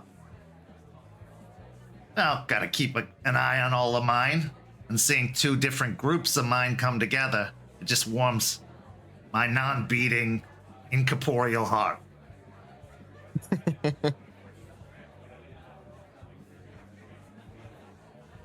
Skeeter did me a solid. He'll pull out the phone and turn it on and show him the picture. Good kid. He knows the business well. Was one of the first of them to change and come to the fold, so to speak. Reminds me of another friend of mine, except a bit less slimy. I have a homie, Damien, kind of into that biz too. Skeeter's a lot better at it than he is. Well, he's been around the block a few times, made some good connections, and with a little encouragement, has been better at seeking out those connections and using them to the best of his ability.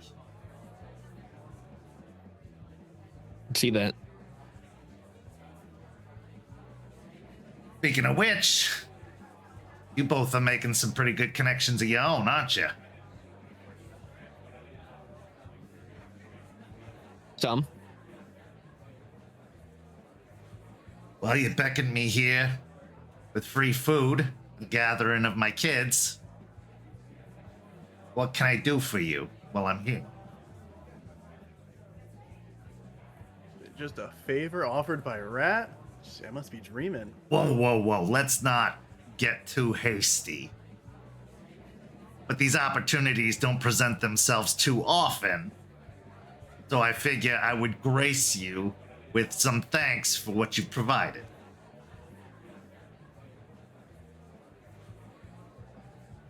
Well, this was Forged's overall idea, and he's flipping the bill for everything. You'll look to him. Yeah, you'll pay me back. So he can decide what he wants. Seems like Forge opens his mouth to protest for a second before, like, kind of realizing that Rat's looking at him, kind of, I'm getting the bill, I did have something I was thinking about, kind of, I'm saying, gnawing at my mind. I'm pretty sure you already know the deets of it, but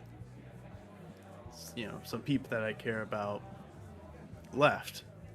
So if you could find any information about her and, little Cooper. Both of you roll me a wits and insight. As Rat grabs another chunk of the pizza and starts eating it. Another 3. Using a willpower, I got 3 as well.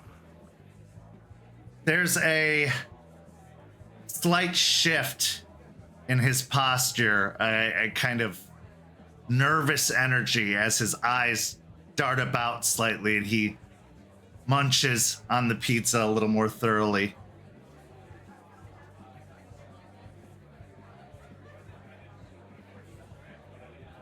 There's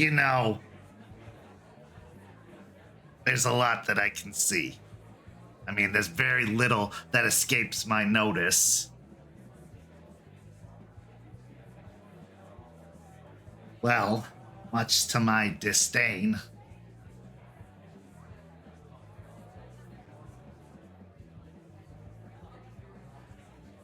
Something has escaped my notice, or I should say disappeared from my sight. I always look out for me and mine, and You two are no exception. But I can tell you this. The answer, or at least some answers, lie in your gifts.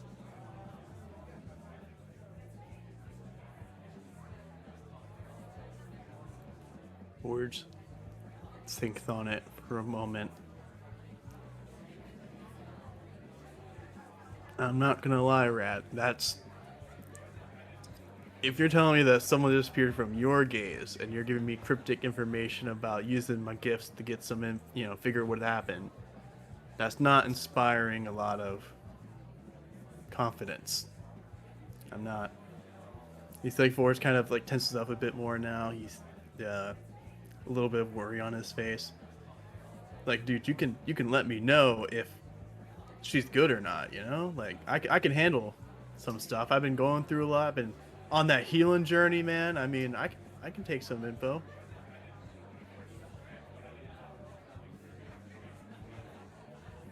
Even though he's a spirit, even though he doesn't have any need to breathe, you see him take a long, deep breath and then let it out.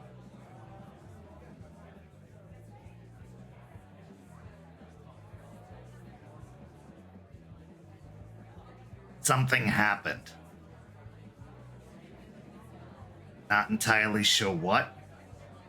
As I said, disappeared from my gaze, which is unusual. But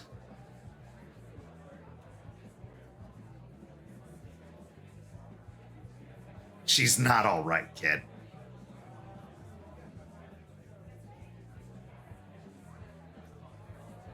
Forge is now like kind of with leaning on the table, his hands gripping onto it very tightly, but he's still trying to present like a very chill exterior. He's at a party right now. This is the good event. It's not time to be freaking out in front of everyone. So he's still trying to present as a calm and collected individual as he's currently freaking out a bit inside. Give me a composure and resolve.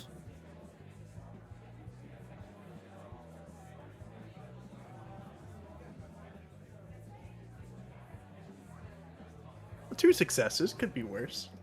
I will say your rage goes up by 1, but you are able to at least mask an exterior of some calm.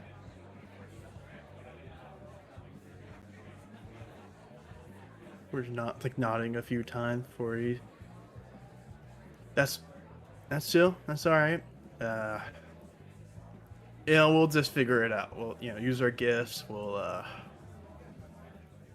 We'll just get shit to work, I mean, hey, we can deal with viney vamps and whatever the hell's going on. I mean, endured whatever happened in hell. What? We got this. It's fine. As I said, your answer lies in your gift. Or at least some information.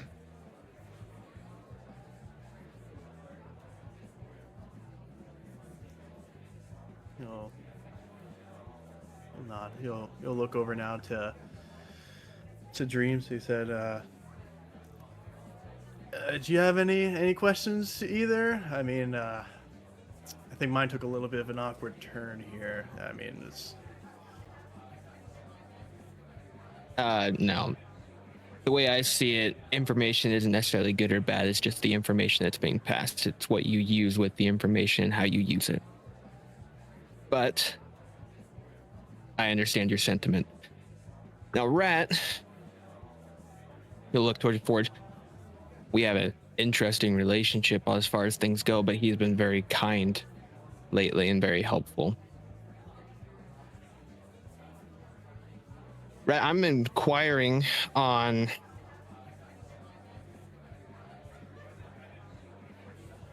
spreading out a little bit. Uh-huh.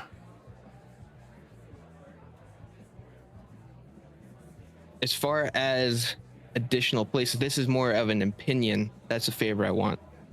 Would, in your thought process, extending businesses in Tampa be a good idea?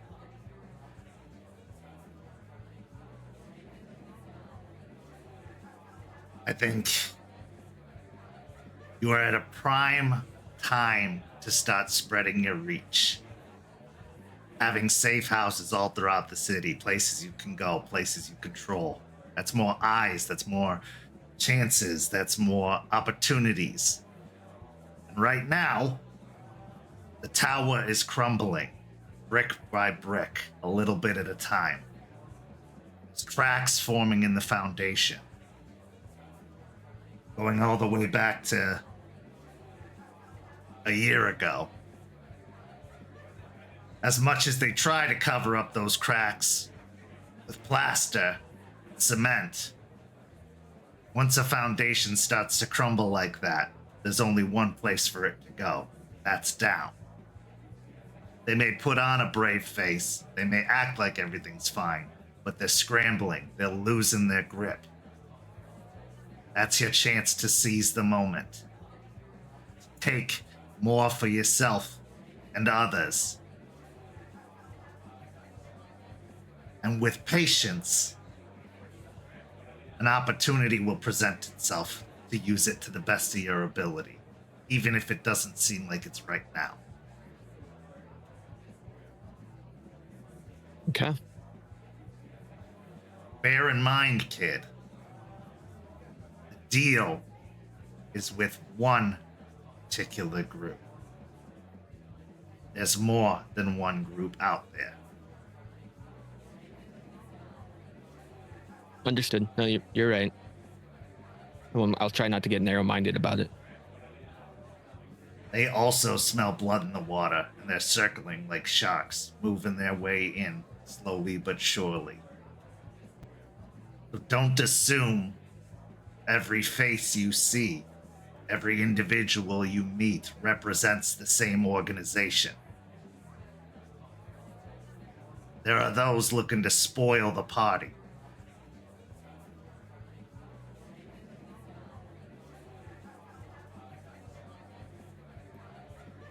Sounds like we can get two birds with one stone, or just get two birds to maul each other half to death and come clean up the remains after that. In a sense.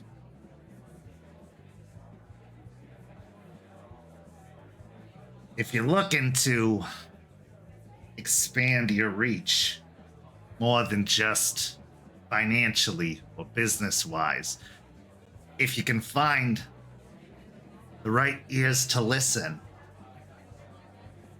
and you're willing to hold back on your base nature long enough, there are ways to stir the pot. But you have to provide something. Because just as you're wary about them, they're wary about you.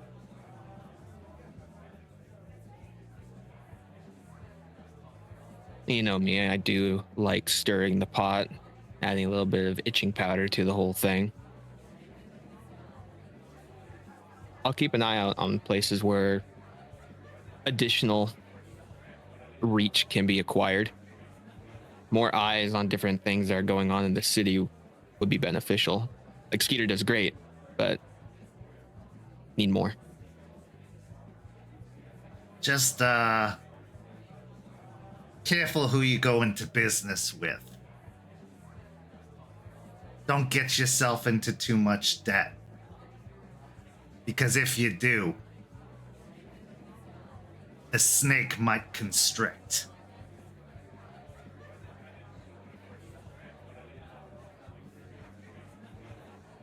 Never too fond of snakes. Yeah, well, Dreams, if you need it, I mean, I know a thing or two about especially about the street climate of Ybor, about a lot of the places in Tampa. If you're looking for a place or need some peeps to come by, I can direct some people your way. I got like a handful of people who can tolerate me. Handful's a good start. My idea is just to have a decent knowledge base on things going on in Tampa. We can understand this place better, get a good foothold, then the powers that be would have a better fighting chance. Keep in mind, nothing comes free, and knowledge is power. There's no one who hoards power more than them.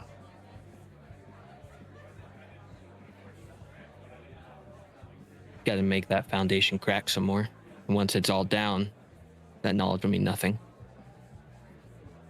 As slow moving as they are, they can move fast when they need to rebuild something. As one collapses, another arises. Been the way, will continue to be the way.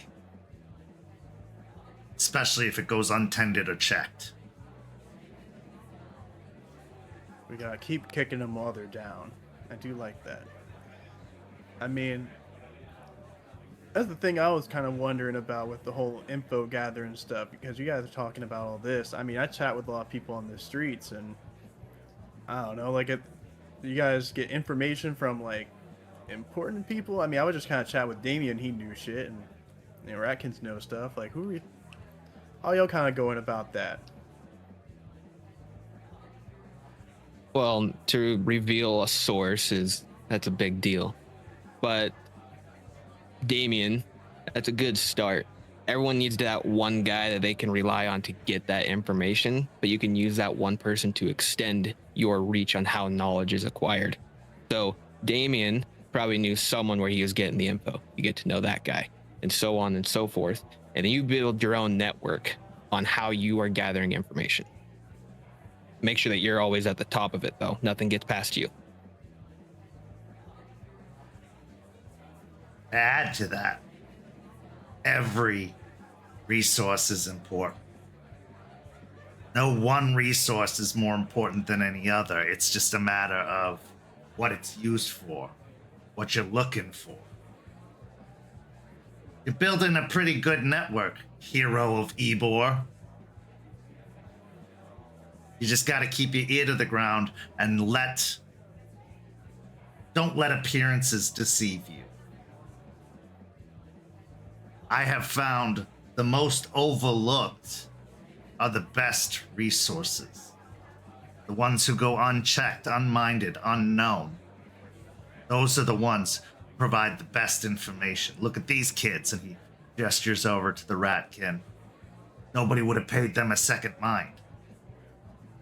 And that works to my advantage, to our advantage.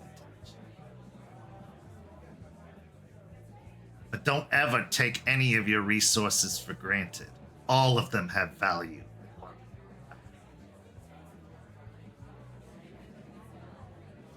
I guess that's fair. I mean, there's a lot of homeless people on Ebor. No one bats an eye to any of them. I mean, imagine if they all probably could use a little homie to hang out with and chat with.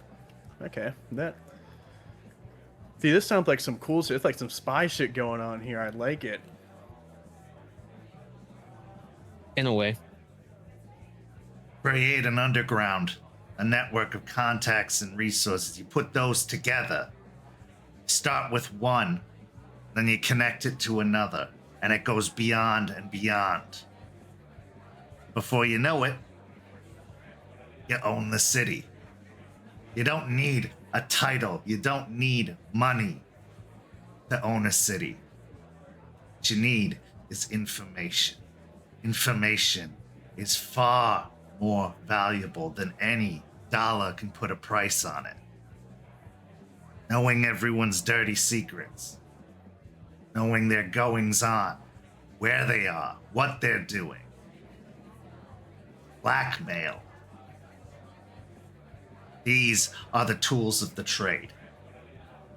You don't need a fancy car. You don't need lots of money. You just need to know the right people at the right time and ask the right questions.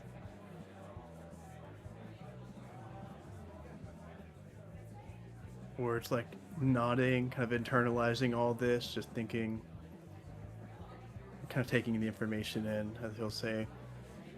That does sound pretty good. What do you think, Dream? The Rat family ruling Tampa. I do like the sound of that.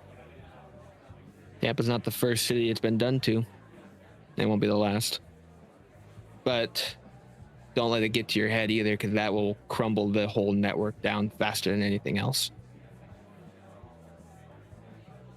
The enemies have their own rats, not under my guise of control. So just be mindful that while you're looking into them, they're looking into you just as much. What you may value as a commodity or a resource may not actually be yours. If you want to establish resources of your own, you're going to have to ensure that they are yours.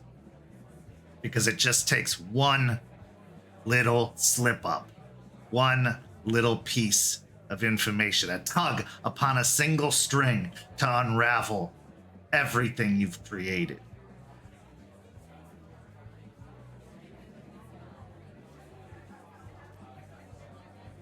It's fair enough. I mean, for resources wise, I guess the good thing I'm a rat. I suppose I'm used to having nothing anyway, so that's kind of what my default is. Not having anything is fine, but I think I've learned that lesson pretty well about making sure your other peeps don't get targeted.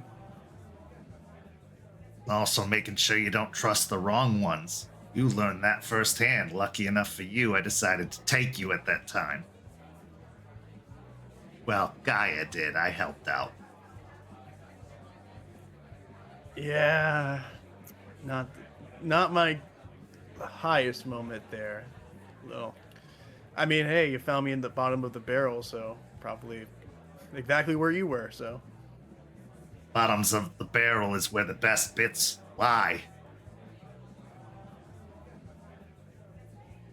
Makes me wonder, James, I'm surprised you're a rat. I mean, you seem like you like getting info, but I mean, I just kind of always assumed that us rats kind of, like I said, king of shit mountain, where we don't really get a lot or we don't have a lot. You own a whole ass bar, and you seem kind of actually well composed. Wasn't when Rat first showed himself. I got to where I'm at on what Rat just said. I gathered information, and that learning secrets is something I learned very early on, and that no matter how much power someone has over you, if you have that string to unravel them, they'll do anything that you want them to. You can use that to put yourself up. Now, putting yourself on a shaky foundation like that is not advised. You need to set your own foundation and make sure it's secured. But just know when opportunities come up, jump on them. You're already at the bottom of the barrel. You can't get too much lower. So as opportunities show up, take them.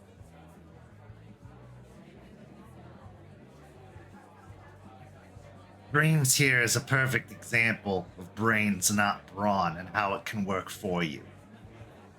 Using all of your faculties, not just your fists and your muscle. He also, and Rat looks over towards Jace, understands the importance of timing. That you don't act immediately on instinct. Less gut reactions, less knee-jerk reactions. You have to study the situation and wait for your moment.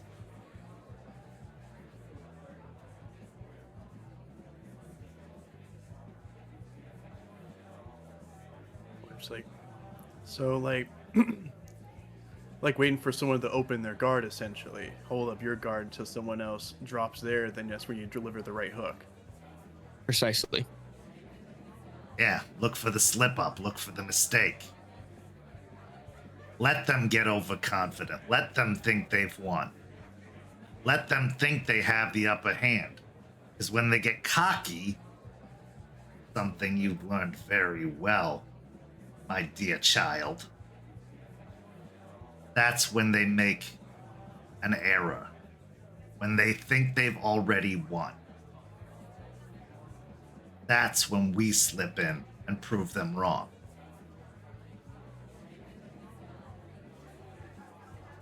Yeah, I'm already feeling smarter now. I feel like I should like get some glasses, start writing notes here.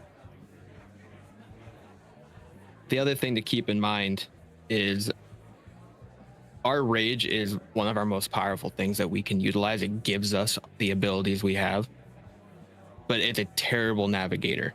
Absolutely awful. If you let that rage guide you, if you allow someone to get under your skin or to upset you and you follow that, you'll find yourself in a very hollow place.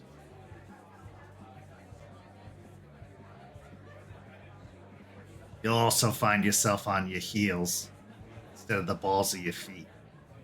It'll knock you back. It'll knock you off kilter.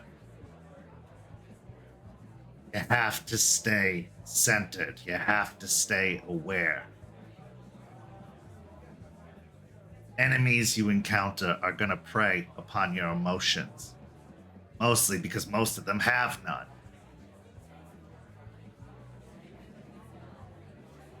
A moment is about to arrive, Forged, where your gut's gonna tell you one thing, your heart's gonna tell you another. Consider what we've said. Because if you make the wrong choice, there's no going back for you. It's only the labyrinth.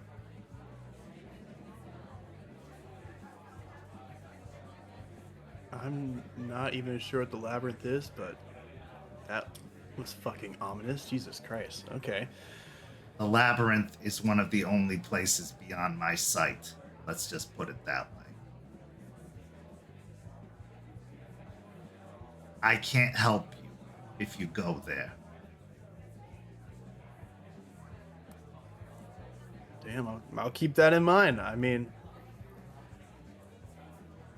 I think I've been living up the name a little bit more from Forged from Failures. Took a little bit of ramming my head against the wall 1, 2, 5, 10 times, but something's sticking in there at least a little bit. And like, I mean, next thing you know, you might see me as one of the badass guru heroes they're gonna think stories about. Not all stories about badass guru are good. There's one particular badass guru that's made a legacy for herself, a name for herself. And believe me when I tell you, it's not a good name. Very, very bad. One string.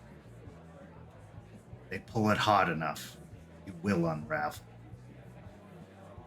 And they're pulling.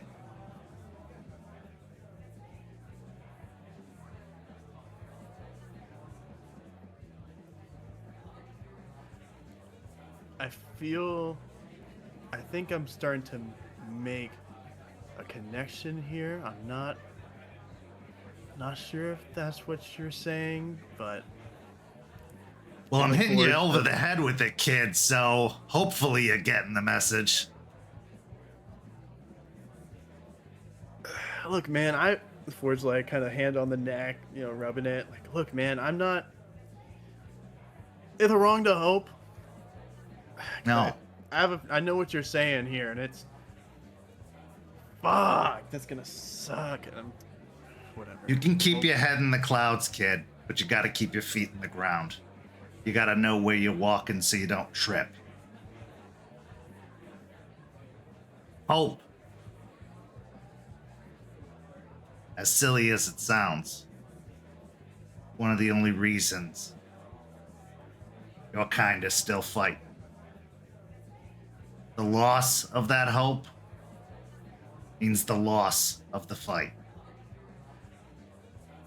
Forever. You have to have hope, but you have to be realistic. We got plenty of dreamers amongst your kind. Sometimes others need to be grounded in reality. You need both to succeed.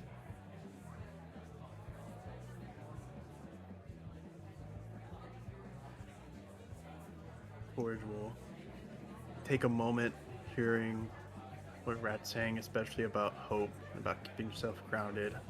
Before taking those kind of thing to himself, what am I hoping for?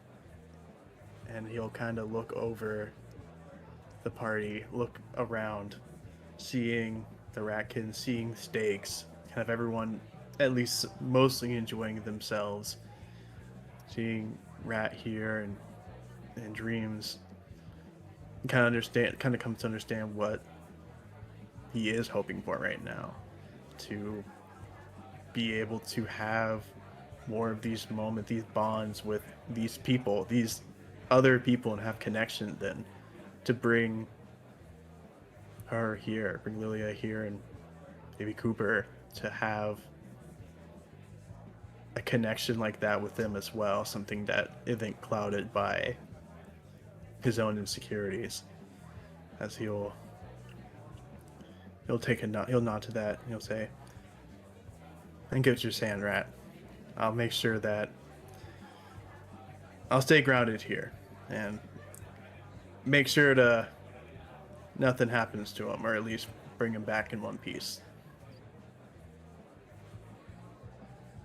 Got 3 paths laid out before you, kid. One of them leads to the labyrinth, one of them leads to the flame, and one of them, the only one that matters, will let you continue on the course you've set for yourself. But allow yourself to get distracted, allow yourself to lose the path. There does come a point where there's no turning back.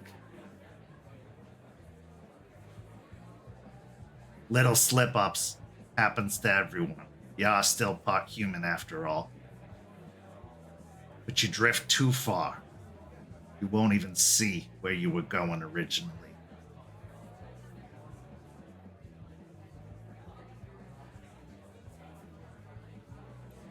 %33% chance ain't bad for us. I think it's a lot easier to say when you're the one looking at someone else with a 33% chance, but I appreciate it. I'm sure you've faced different odds, worse odds even. Fuck me, there was like a 1% chance that I'd be here now. You should have seen the state I was before I left, or before I came down here. I mean, it was pretty fucking bad, dude. But hey, I got this far. Shit, only how much farther now? I mean, it can't go back. And being stuck in the labyrinth or being burnt to death sounds pretty shitty from both ends, so I'll keep going on the path that I'm going. You two have a lot more in common than you think. This gathering wasn't just by chance or coincidence.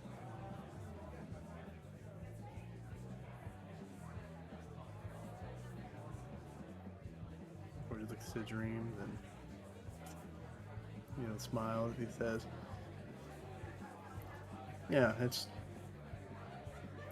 I appreciate. Glad that I got the chance to talk with more Dreams here. I see you mostly around the Caern, but hey, I mean, you're a pretty chill dude." I have my duties at the Caern, yeah. And don't get me wrong, it's a great place. I absolutely love it. But my heart's here in the city. That I like being where the things happen. Shit, me too, man. Me too. You say you want to be remembered and go down in the overall records. Just keep in mind that what name they would call you. You could either be called Forged, the Loose Cannon, or something better. Forged the Protector, Forged the Righteous. Anything along those lines is much better than being the dumb guy who got himself killed.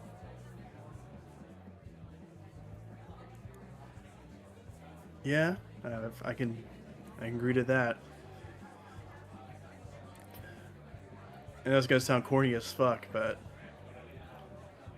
hopefully somewhere in that tile they can put the family man in there. Got some stuff I need to focus on. Right, but it's not impossible. As long as you got the heart, the determination, and the drive to do it. Anyway, I got other parties to go to, but remember what I said. Stick close to one another. This is your family for now. He looks over towards Dreams and bobs his little pink nose in a nod, and then reaches up and grabs the edge of the pizza box and pulls it closed. And as it rumbles a little bit longer, the rat then crawls out of the pizza box, but it looks startled and confused, and then goes zipping off to find a hiding spot.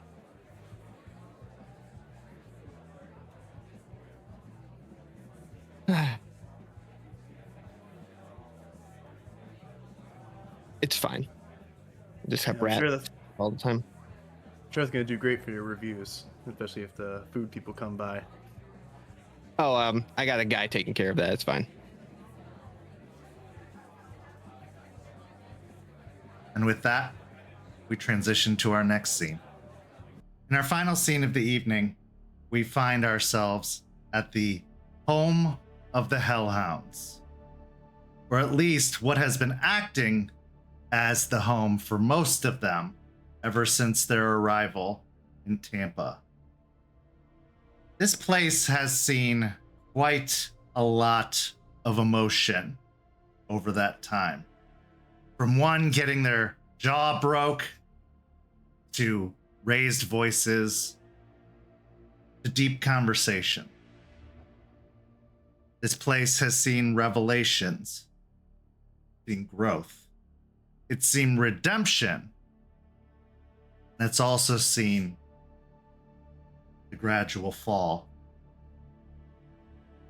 But now it sees something entirely new. A confession. So as the pack assembles within the living room, Stakes up on the couch, her knees pulled up to her chest, her arms wrapped around her knees, her chin sitting on top of her knees. The scene is yours. I feel like Delphine has moved to the couch and is kind of just like dead weight on Stakes. Just feeling like just exhausted from the drive there. George would also like be on the couch, feet up, on like a little table, has in his hand a nice thing of Pepsi. He's just sitting there, relaxed and taking sips, looking a little impatient. I am cleaning up a bit in the kitchen. I would have grabbed one of the chairs at the kitchen table, pulled it in, and kind of set it up to where I can be facing everyone before the discussion happens. Okay, so there are a couple things that we need to talk about. That's why I called you all here to, one, to inform you about something, and the other to talk about something that I haven't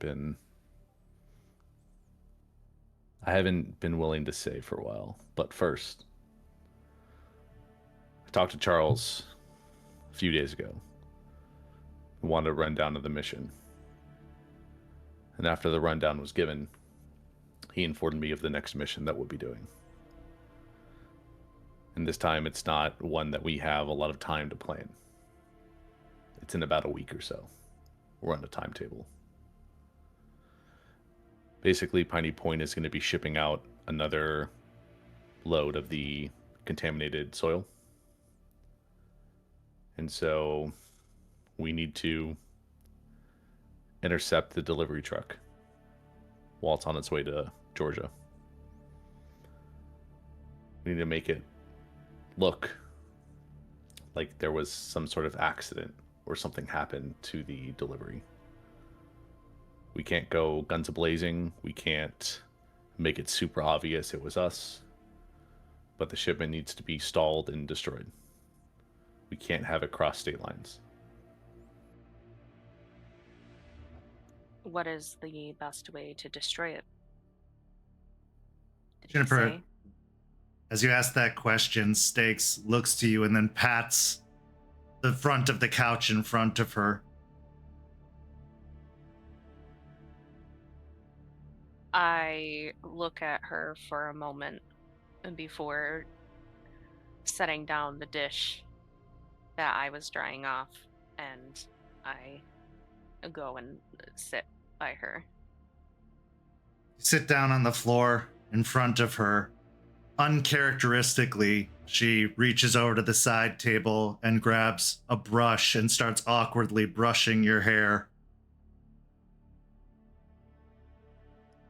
Anybody who can see Juniper's face has a look of uncomfortable confusion, but doesn't want to tell Stakes to stop, and just deals with the awkward and weird moments of like yanking and trying to tangle my hair. After barely 2 or 3 minutes of finding it not working, she just sets the brush down and goes, works on television. I'm also not 5, Stakes. She just shrugs and then just puts her hands on your shoulders. Yeah, that's fine. Yeah, like a head pat or something. Maybe don't try and brush my hair. Maybe not that one again.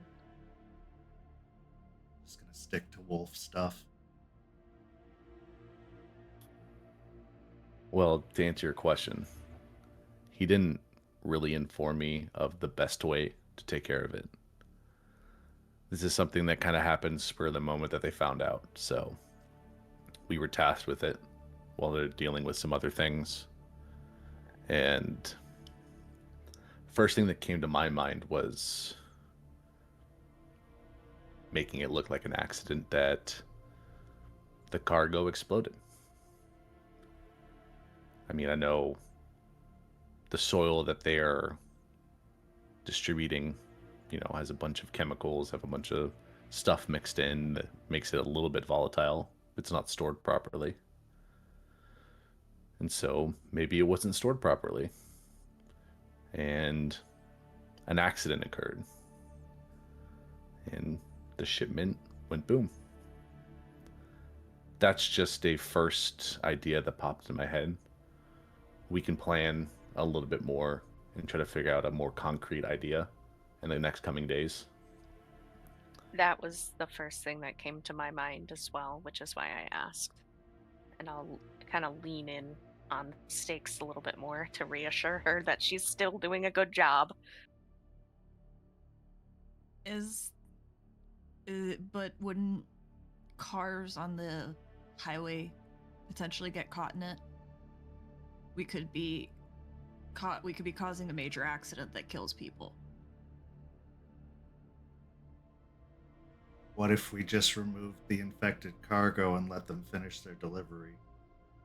Break in at a rest stop or something, truck stop, take the infected stuff off, and then let them keep going. They won't even know we were there.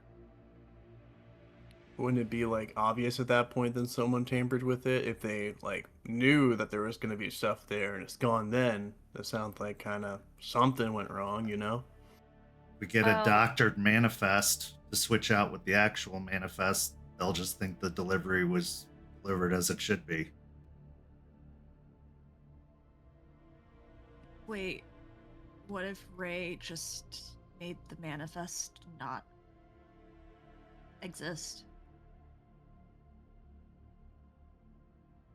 If it's digital, that's possible, but Most manifests are. Everything's...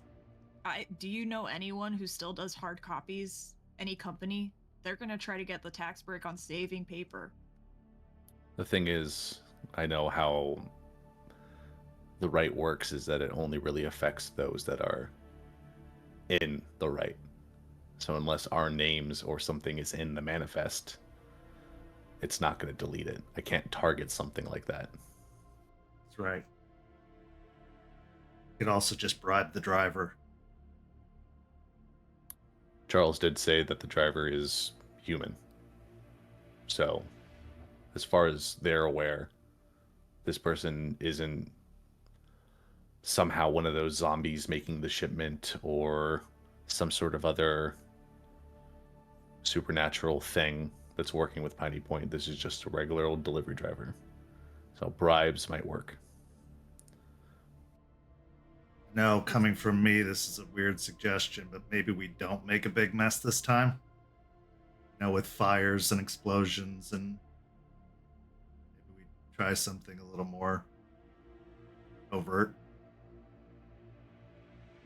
If we catch them at a rest stop, one of us could make the truck not work for a few hours. Give us enough time to actually do the plan without as much of a time crunch. He's going to be having to fix the car. One of us, we could just pretend that we're just a group of friends traveling around. We can see them pulled off on a rest stop because, their vehicle is malfunctioning, and just have a chit chat with them, distract them while some of the others get all the stuff out. It's a possibility. I can make it quiet. And we can mess with the cameras. Or if we wait until they're stopped for the night and asleep. As far as I know, they don't sleep in their truck beds. No, but they sleep in their cabs. So they're not going to be there in the back of the truck when we're removing the soil. That's what we're going to do. But they're going to feel the movement. They're going to feel us rooting around there lifting things. Unless that person's dead asleep, passed out, there's a possibility we would wake them up. What if... Oh, I feel gross saying this, but what if we chloroformed them? Go into the cab first, chloroform them while they're sleeping.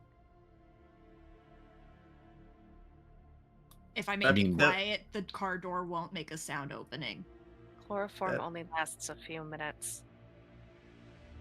Yeah, and that does sound like pretty, major there. I think he would know he got chloroformed, or, knocked out by something from one of us pretty quick. And it would be very... If he was still... Wouldn't it make him just sleep deeper if he was already asleep? Chloroform only works if they have a continuous, it's right there on their face. And then you also have to be careful because if they're only inhaling chloroform and no oxygen, then they, can suffocate to death too. It's pretty tricky. What about sleeping pills? Their coffee or something? So, but we would have then convince him to take a coffee from one of us or sneak a sleeping pill in their coffee. Find a place when they stop to eat, be a diner or something, just sit next to them and dump it in. That's what they do in movies too.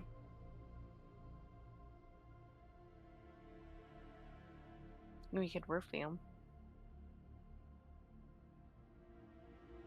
I mean, putting sleeping pills in his coffee is adjacent to that, but I don't know if straight up roofing is what we want to do. I mean, potentially. Go ahead. I mean, not straight up chemical wise, but maybe Eliza has some sort of plant or something that she's been cultivating that when lit and the smoke, inhales the smoke, it could put him into a deeper sleep. I think that's that stinky weed she talks about. Well, even besides weed, I mean, there's plenty of plants that can have all sorts of sedative effects. The tricky part is making the concoction strong enough based on their body mass without knowing their body mass, and also figuring out how to give it to them. That's not obvious. With sleeping pills, you can crush it up and put it into a drink, but with plants, there's still plant matter. No, we weren't supposed to talk about all of this right now, as Ray had said, but my suggestion would be if you don't want them to catch on that something bad happened, destruction, obvious destruction, isn't the answer. They know we've been fucking with them. They know we're here. There's no reason if the truck caught fire they wouldn't assume something had happened. All right. So, however we get it, we just carry it all out in a U-Haul truck. But wouldn't that? Aren't we still missing the part of that there's going to be a manifest with the stuff on it that's going to be digital? That's going to be really hard for us to edit. I mean, I had an idea. I know we weren't so on board with this earlier when I first brought this up, but I mean, there is that weird holy water thing that apparently will just purify anything like that. Couldn't we just get some, find a way to get some of that holy water and just sprinkle it onto the fertilizer and just make it not evil anymore?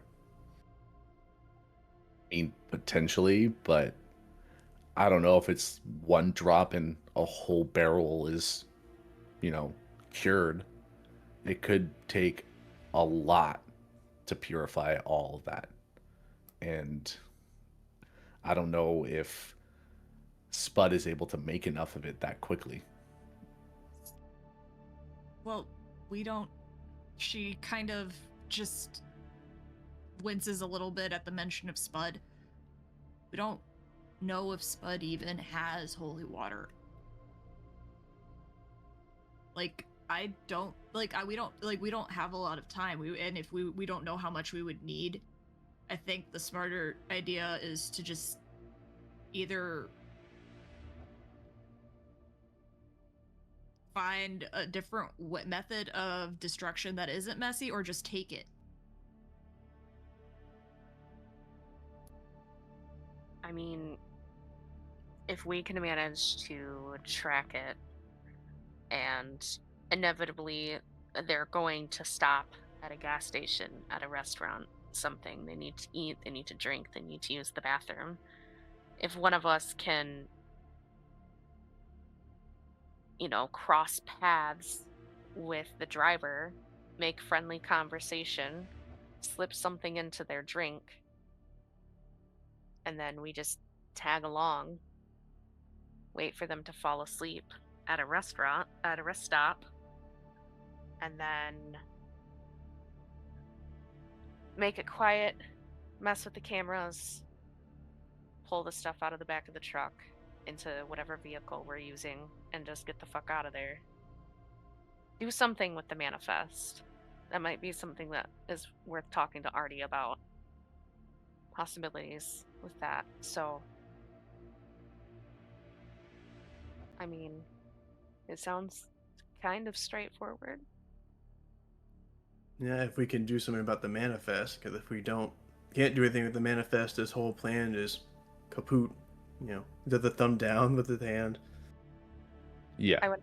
I wonder if Artie would be able to make a false manifest, and we can swap them. I already had plans to talk with Artie about seeing if there's a way for him to figure out the most possible route that the driver would take, so that we kind of had an idea of where he would be, what rest stops he would stop at. I can talk to him about the manifest. Do you want one of us to come with you, since we're, supposed to be on a buddy system? Sure. We can do that. It's just talking with Artie, though. It's not like we're going anywhere dangerous. The buddy system is mainly for on-site investigations. But one of you want to come and talk with Artie when I go, you can do that. There's another possibility. Find out what they're carrying, swap it with clean stuff, change the truck butts. Juniper had a I mean, she gave it to Aspen, but we have a copy of what their logo design looks like for the packaging. We've seen it before. Give them some Gaia's healthy fertilizer instead of, evil destroyer fertilizer. Well, are we talking about like a semi truck? I don't know about easily changing out the whole cabin, and They might just. I don't know if is it. We're going under the assumption that it's just a little bit. Did Charles mention how much is being transported? He didn't say exactly how much, but with the way he was explaining about how they're trying to make a mass delivery to Georgia, it sounds like it's going to be a big delivery truck, not something that we can just swap the beds of easily. I mean, not to like brag or anything, but I probably could move a butt of a semi truck myself and push it around and Glabro. I probably could, but getting the other one nearby would probably be a pain in the ass. It'd probably also be a little bit more conspicuous, not as hidden if we're pushing a massive back end of a truck like that. Then people are going to notice, people are going to see, and then swapping it with another one, that's also going to be a little iffy. It's pretty fucking cool though. And Forge thinks to himself how that would look in his head if he's now fantasizing, imagining himself doing that. It would be pretty cool actually, but we can plan a little bit more later. At least you all know, and we have some ideas. We can cement something over the next couple of days, and we can go forward with that plan, get it all set up. So that way, when the delivery starts going, we will be ready to intercept and do what we need to do.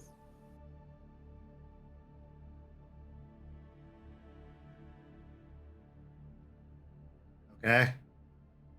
Well, if it's not that, what are we talking about? We'll always support you, Ray.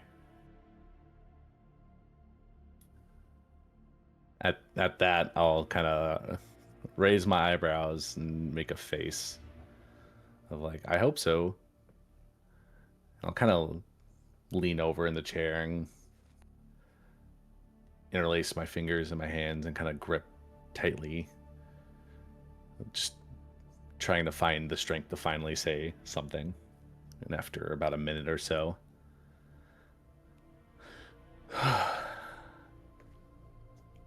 so you know how I've talked a few times about Jordan.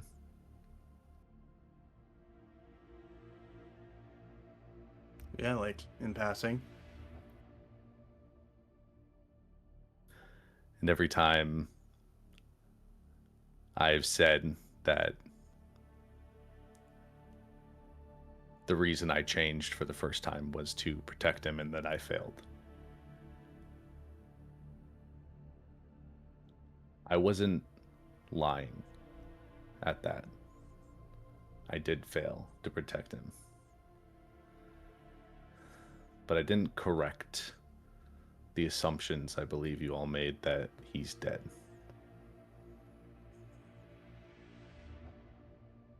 Jordan is still very much alive.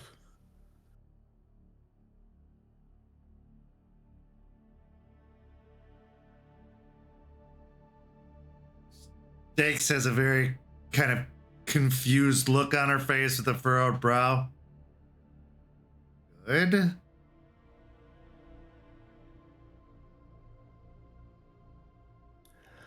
It's good in a sense. It's good that he's still alive, but I know I've described the last mission I was on to, I believe, most of you. But something that happened then that I didn't really fully understand until after becoming Guru was that We were attacked by, at what I thought at the time was just a pack of feral, starving dogs. But it turned out that it was a pack fully consisting of Banes.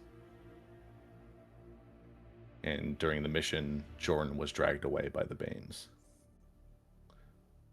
And he was infected by them.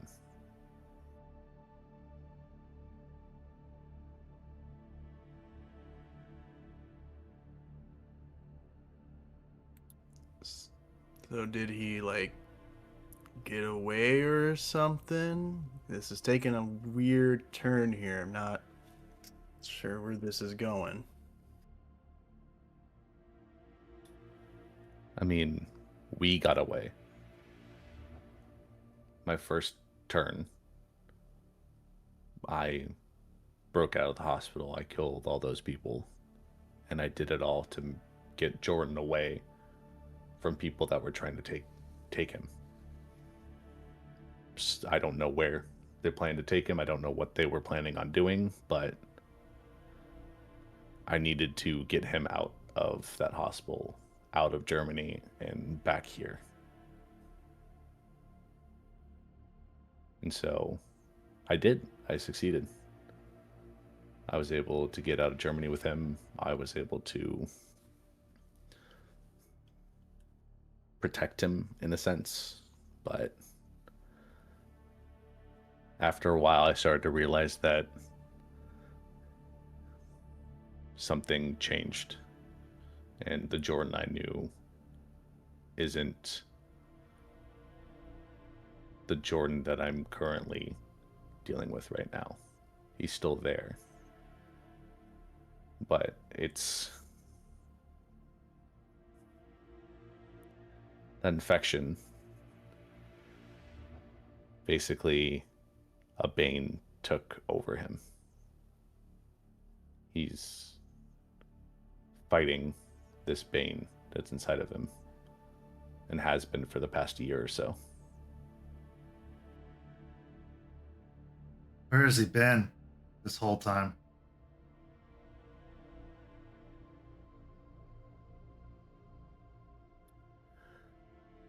Well, when we were in hell, he was in a abandoned house that I had found in the woods. I had him holed up in there, and there was a moment that Juniper almost found the house when I was there. My eyes narrow, and I just quietly stand up, knowing exactly the moment he is talking about. And I go into the kitchen, and from a cupboard, I pull out some rum and pour myself a big glass.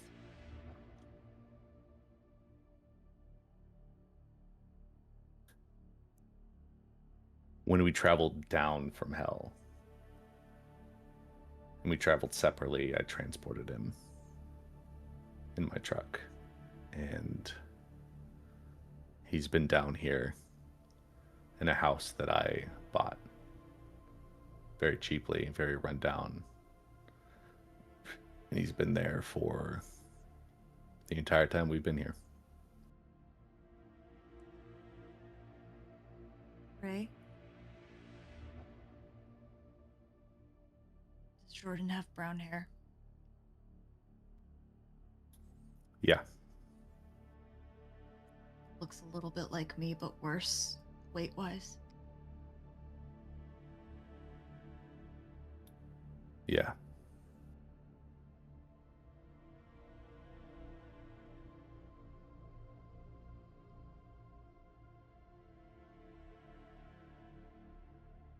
I saw him that day. You can't save him. That's what I said.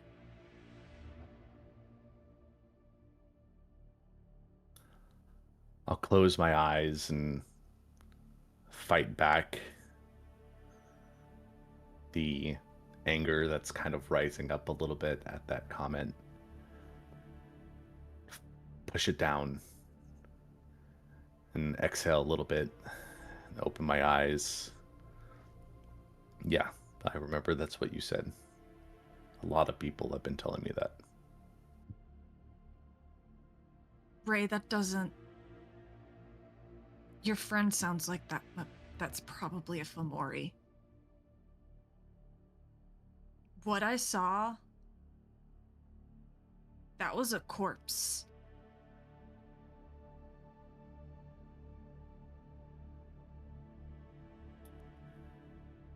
He's not all the way a Fomori yet. His... How do you know, Ray? How do you know? Every so often, flashes of him still come out.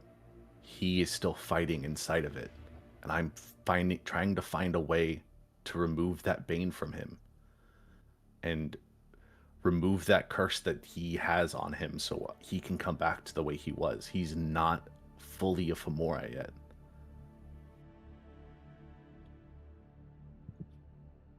Okay. Okay.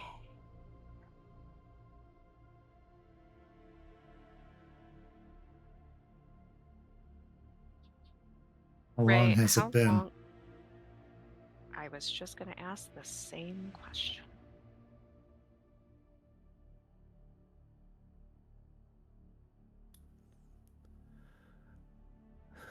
I mean, since I left Germany. That's when he started to fully show those changes. And when he started to talk the way he does right now, and his mannerisms changed, and the things he asks of me and talks to me about changed. So it's been over a year.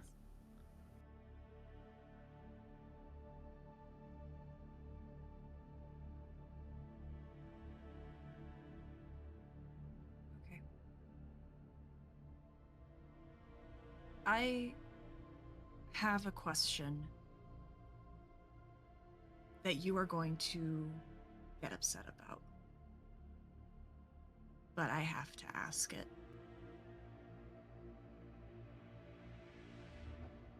Are you just going to leave him like that if you find out that the Fomori is the Bane is the only thing keeping him alive?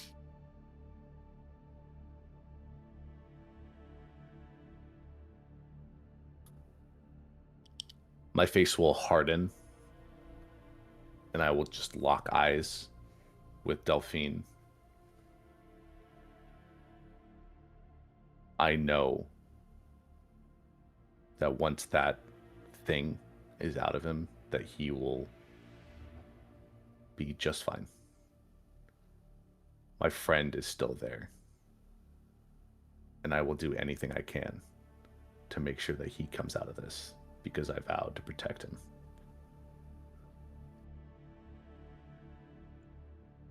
Have you told him I- anything about us or what we're doing?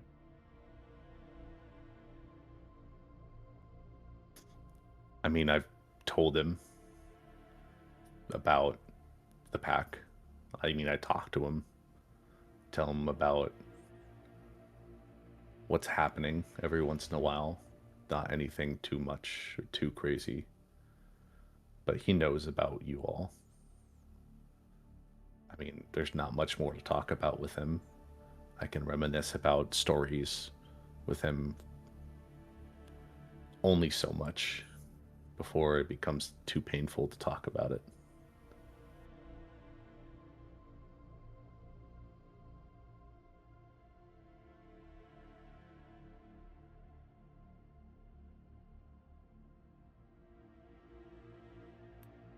Forge is just this whole time been sitting back, kind of hitting a definitely very clearly deep in thought about this whole situation, trying to think about this a lot more than he usually does with things. As he'll just say, "So, Ray, kind of important question. If you had to choose between us and Ray, or not Ray, or Jordan, if you had to choose between helping us out or you need to help Jordan out, which one's going to take first priority?" Because, I mean, like, I think kind of important for us to know that.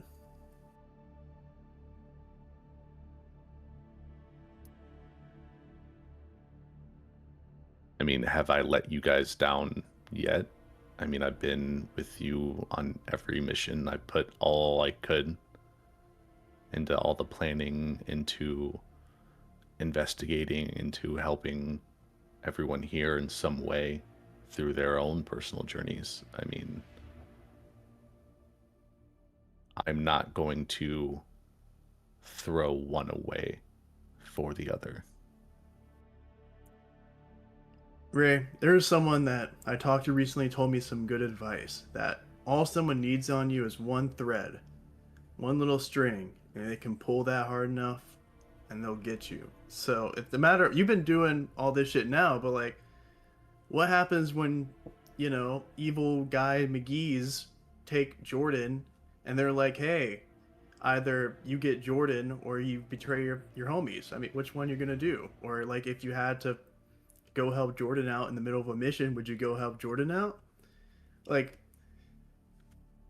I'm not trying to judge you, dude, but like, I think this is kind of important to know. Like, if we just see you run off in the middle of a mission, at least we can expect that, as opposed to, having you just suddenly dip.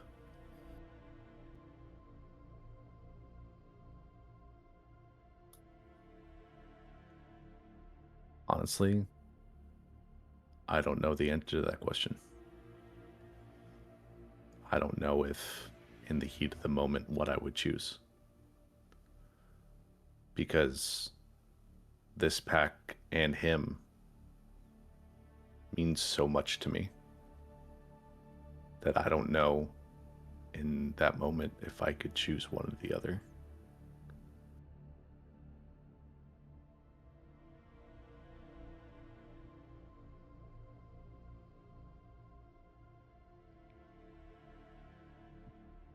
Ray, and I will hand over the cup that's still just half full of rum.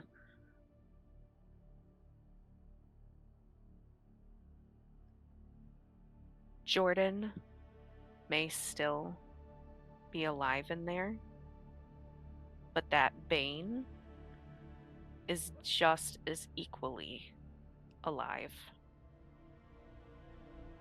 You said that this has been getting worse since you came over from Germany. That it has been over a year that this change has been happening.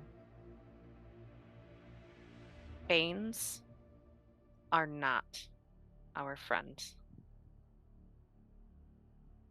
They are not on our side. They will do everything they can to cause pain and destruction. Your friend might still be in there, but so is that creature. You cannot see them as only your friend. There is more than one thing in there. Juniper's right. Delphine will actually sit up a little bit straighter on the couch. Banes are not going to let go easily either. They latch on. They target the thing that makes you weak. And in this case, what makes you weak is Jordan. It's using your affection for Jordan I know.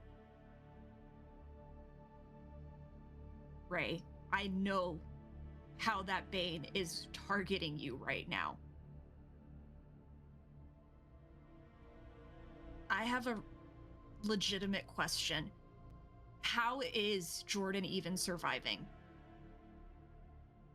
Because from what I saw in my vision, it doesn't look like he's eating.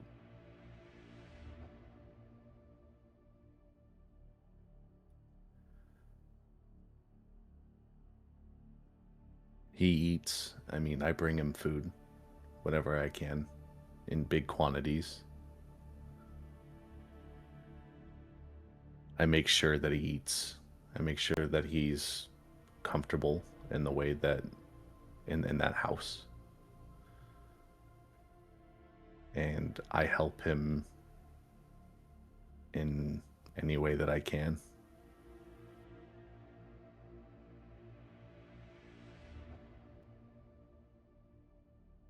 To what you said about not being sure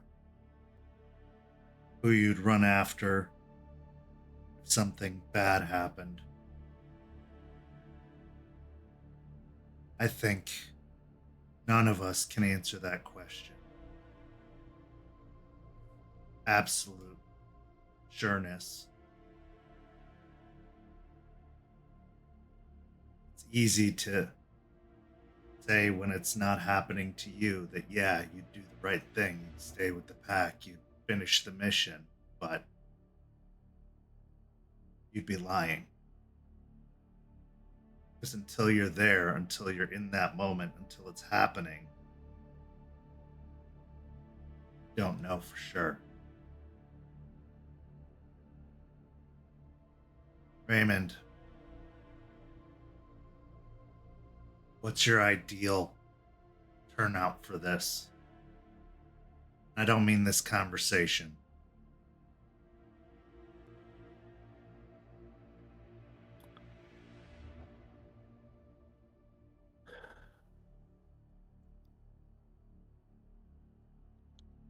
I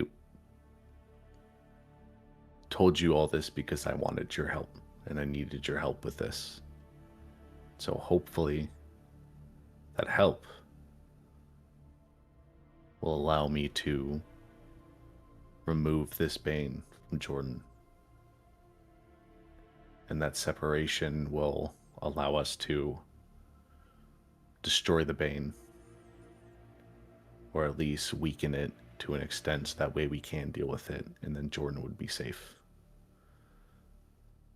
And then once he's safe, and once it's gone from him, then I can work on getting him better, no matter how long it takes. So that way, hopefully, at least one of us is able to go home.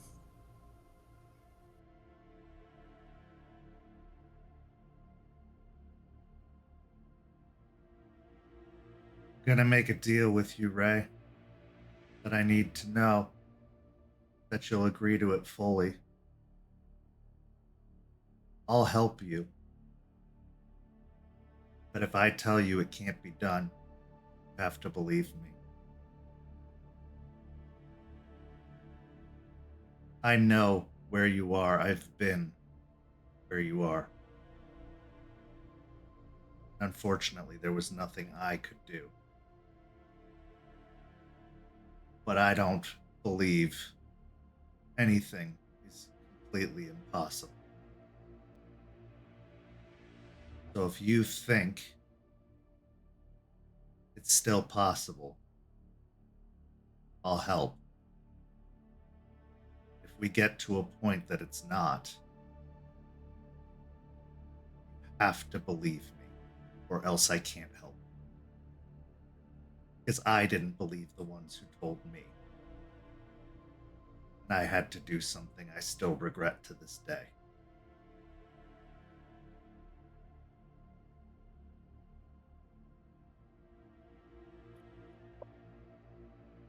I'll look at Stakes,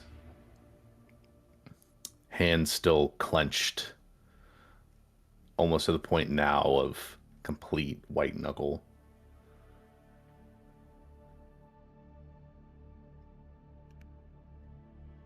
As long as there is a possibility of saving him, I want to go down any avenue that can save him. But I know that if you tell me that it's impossible, then it would be impossible. So, if you're not saying it out of, you know, hopelessness, or if you're if you're trying to say that it's impossible out of betterment for me, or that it's going to save me by saying that it's impossible, then I'll believe you when you say it. But I need to save him. And I want to try everything I can.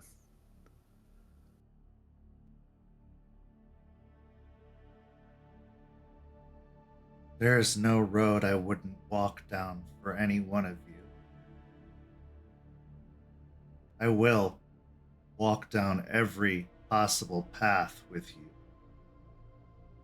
If the path runs out, there is no more road, no more trail. Scent is gone. Even if you can't see it, you have to believe that I can. You have to trust me. Otherwise, this isn't going to work. But I won't say it because I'm frustrated. I won't say it because I'm trying to protect you.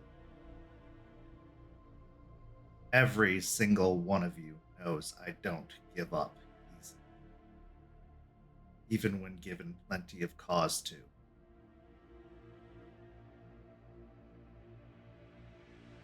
And if, only if, that time comes, that's not giving up. You understand that?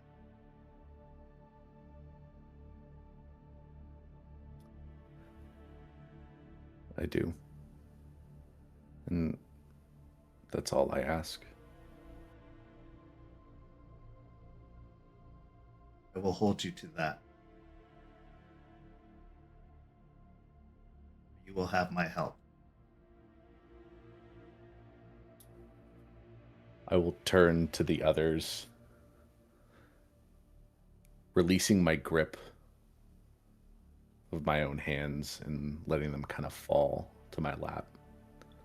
I will look at every single one of the remaining pack with a pleading look in my face,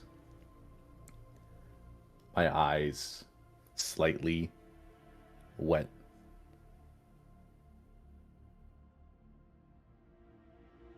All I need and all I'm asking is for your guys' help.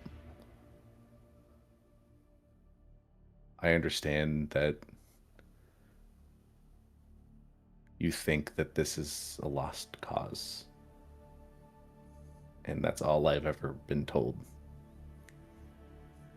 But I want to do right by my best friend,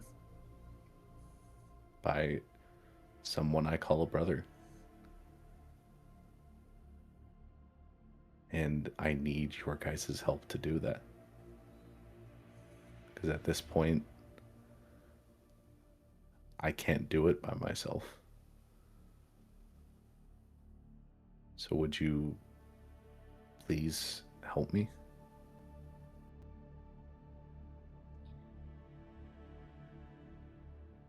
I did not say it's a lost cause. I only said that they're both in there. So you cannot say that he is your friend. But the part that is in there. That's not a lost cause. I will also help you. Not sure how, but if there's even a single ember of an opportunity, of a chance to save your best friend, I'm in. I do the same for my own family.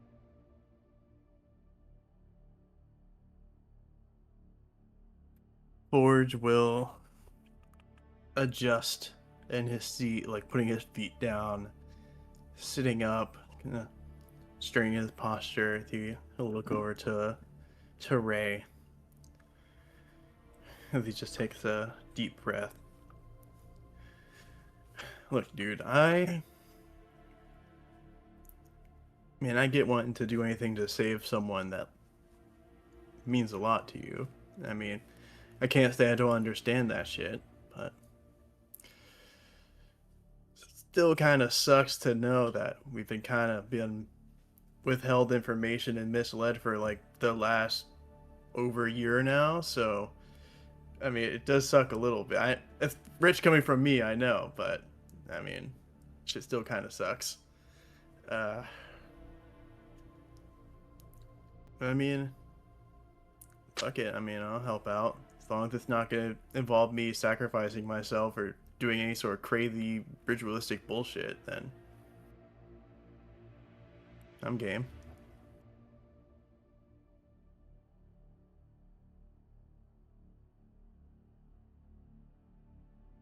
Delphine has been sitting just with her hands folded over her lap, just really deep in thought. She waits for Forge and Juniper to speak before she looks up at Ray. I know of a right, and I know how to perform it. To try to eject it from him.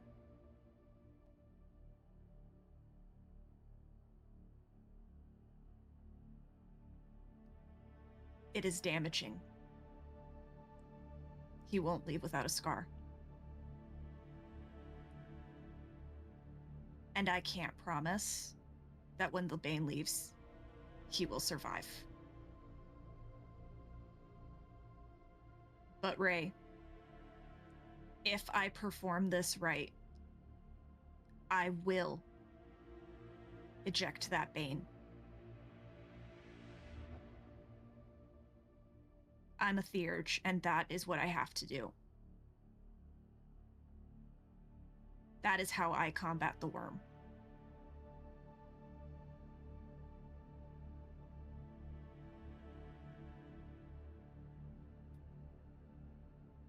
All I ask is that you can do what you can. And if you know the right that will be able to help him, then I will deal with the consequences that happen afterwards. I've been taking care of him this entire time. I'm going to take care of him every step of the way. I also do have to clarify. If I'm successful in performing this right, it will go to the Umbra. There's no fighting it on this side. And I'm gonna need all of you to perform this successfully, to perform it as successfully as I can. So there is a very real chance whatever it is could escape. And we won't be able to follow it. I cannot perform this right and then immediately pop us into the Umbra.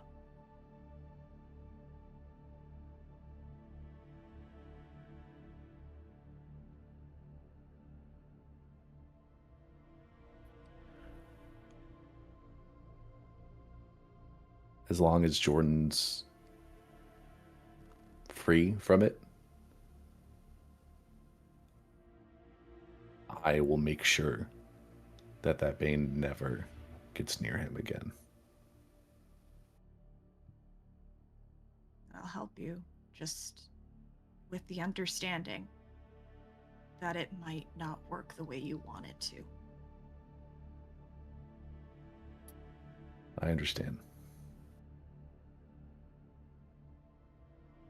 At this point, Stakes pushes herself up from the couch, walks over to Ray, and leans down, wrapping her arms around his shoulders.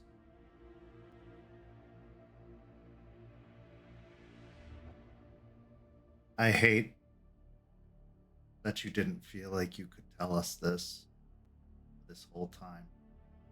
Must have been very difficult for you to carry. She leans back, looks in your eyes with her one good eye, staring at you. And then she gives you a loud slap across the face. And then looks back. Don't do it again. Then she gives you a kiss on the nose and goes to sit back down.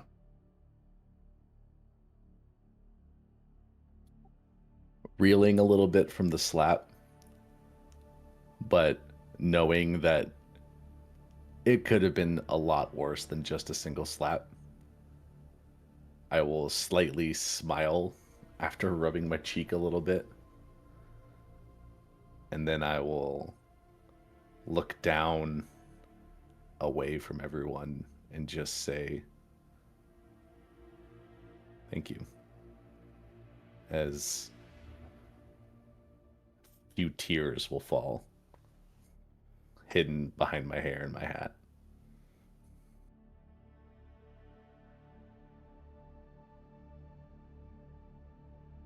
Delphine will try to offer a reassuring smile to him, but there is doubt in her eyes, because as much as she wants this to work for Ray, the larger part of her, from what she saw and what she's learned as a theurge, if she were a doctor, this would not be a hopeful prognosis.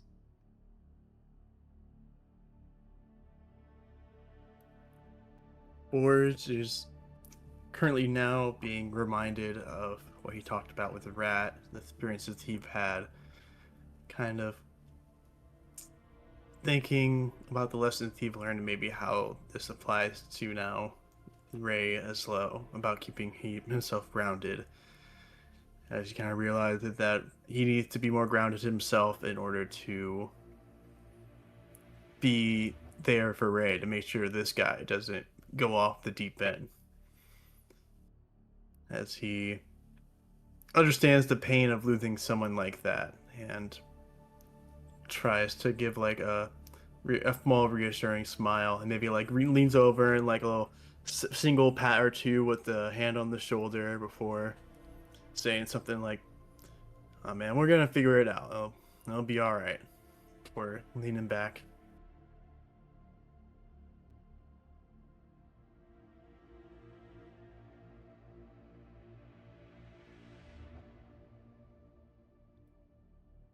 I am crashing the fuck out internally. I want to scream into a pillow, and my inner monologue is whiplashing back and forth between wanting to help Ray and be a good pack member, and also dealing with the utter betrayal, and also dealing with knowing just how utterly soul-wrenching all of this is going to be, and how much more trauma everybody's going to have together, and it's just already been so much of a shit show already. But I am trying to still stay in the present and be supportive for Raymond. But also, what the actual fuck?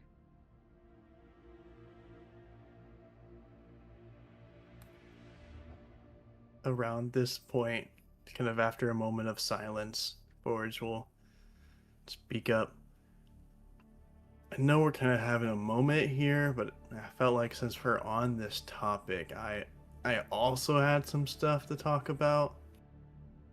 You know, if we're chill with that, just Keeping a Fomori in an abandoned house too? Because I think I can only deal with one at a time. At this point, I just finished the rest of the cup in one fell swoop. Just chug it and put the cup down and just put my hand on my head and rub my forehead.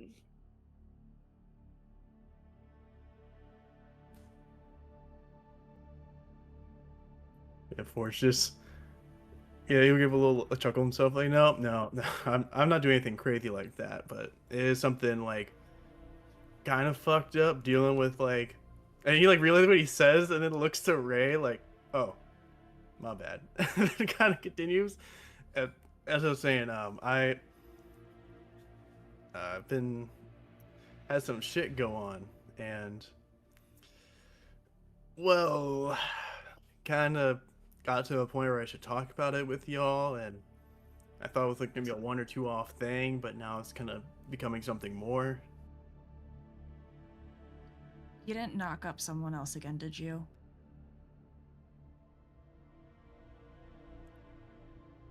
No, no. It's a longer story. I'll try and give the shorter end of it to make it quick. Essentially, Staked, how you made us do those missions to hunt in the wild to like find something and hunt it for ourselves. She nods. Yeah, while we were in hell, I thought that was bullshit. So when I was hunting, I couldn't find anything because it was winter, and there's nothing out in fucking winter, which bullshit anyway. I don't know.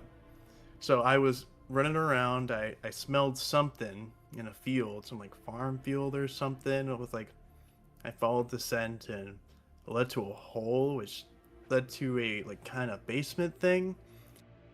When I looked in there, there was this weird shadowy thing in a corner that spoke to me and was being really weird and offered to help me out if I helped him and gave him some chickens. So I kind of did. I know that's probably not someone I should be friends with, but I was just kind of feeling lazy and, kind of freaked out. But hey, he got me the chickens, the things I brought back, and he drained the life out of them. It was kind of weird and pretty disturbing. He shared some words, and we parted ways.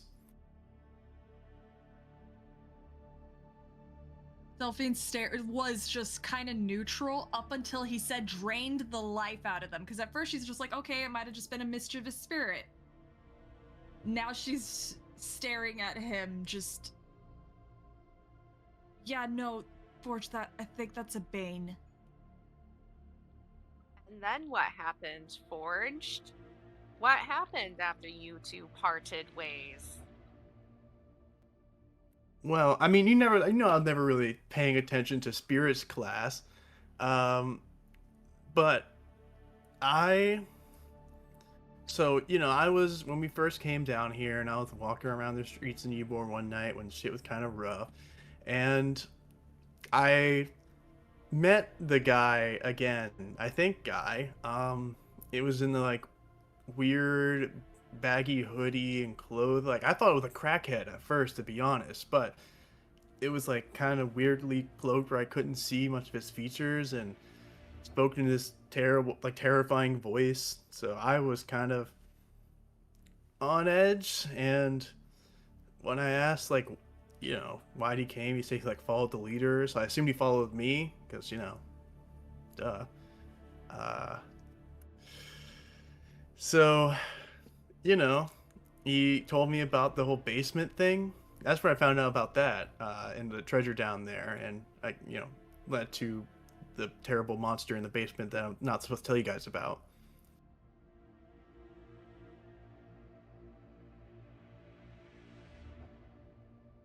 We good? Any questions right now, or before I continue here? That's like that was that exchange, and I left kind of spooked, but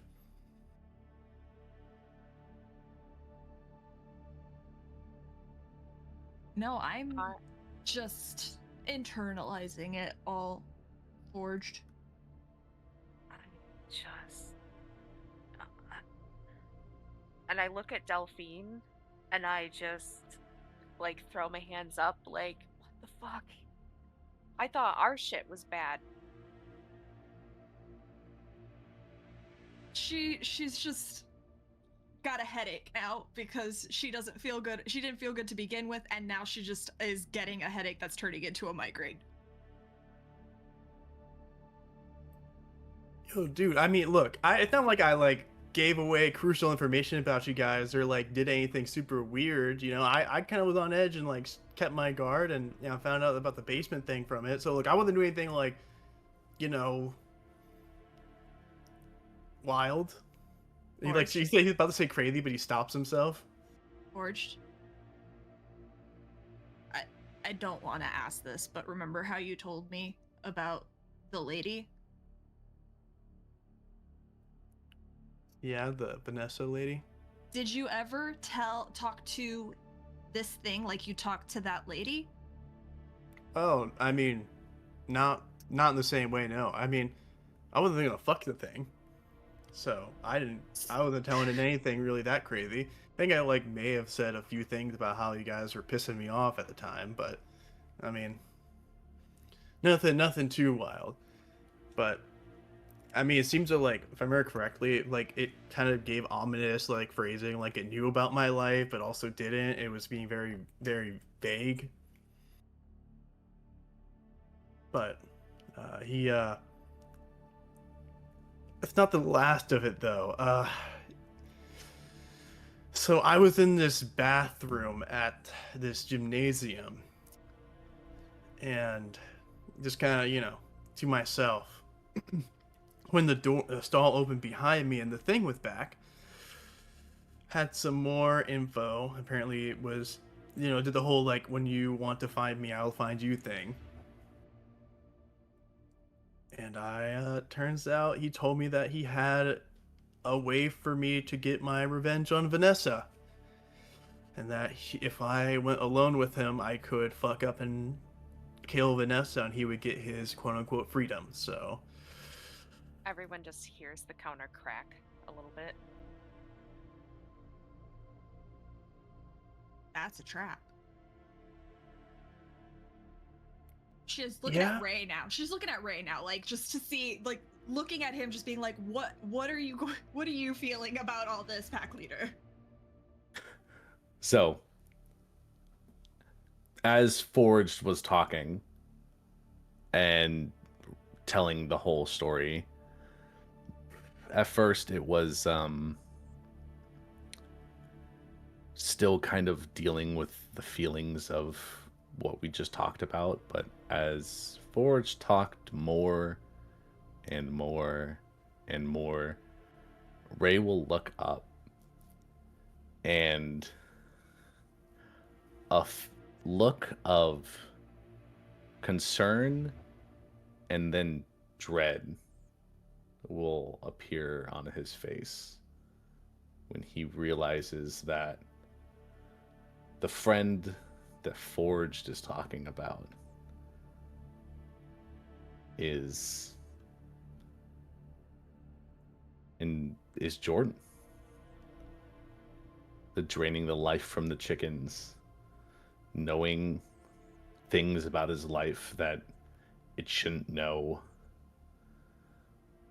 And when Delphine looks at Ray, that's what you'll see, as I am just staring with dread all over my face. Delphine will pause when she sees Ray's face, and she'll look between him and then Forged again. Can I make an insight check watching everybody's facial features? Absolutely. To try and figure out like what is happening? Yes. I don't. Well, I don't know. Would I be able to insight that it would be like the same person? You can roll to see if you can. Yeah. Do you want to try and make the Okay. connections? Yeah. That's what I was gonna do based off of facial features, but then I figured I would just ask. Yeah, rolling wits and insight. 2 successes.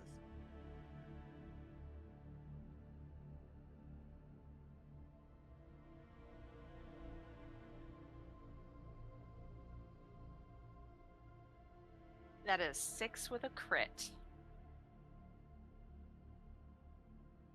Like that feeling you get when you find a puzzle piece that you've been searching for so long for a jigsaw puzzle, or when you find that Lego that connects the entire structure together. Definitely for you, Juniper, you can see the connection being made almost instantaneously. As for you, Delphine, I will say that it's hard to say for sure. He could just be horrified at what, Forged is admitting here, that he's been hanging out with this horrifying thing for so long, letting it drain the life out of stuff, but also there's some hypocrisy in that. But regardless, it's hard to say. You can't say for sure that he's connected the dots, but Juniper, you can for sure.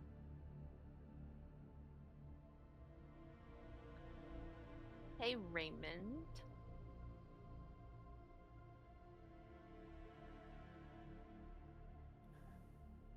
Yeah. Has Jordan been very tightly secured to one spot this entire time? Both back in hell and, now?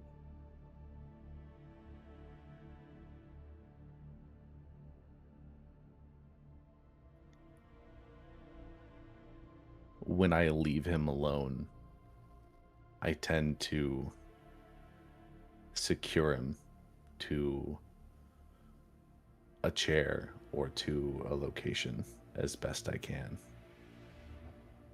And what is the best you can, step by step, please?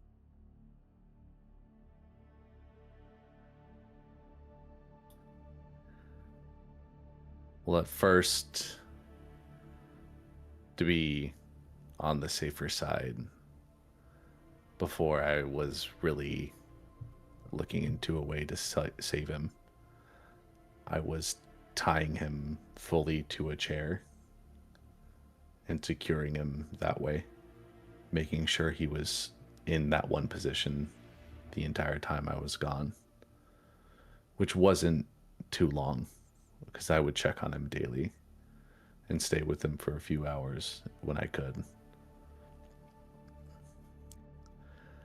But as we got down here, I started to give him a little bit more movement around the house, and because seeing him constantly tied up in the chair hurt. And so I would tie him up in a way that he could move a little bit, but I assumed that he was still secure enough that he couldn't get out.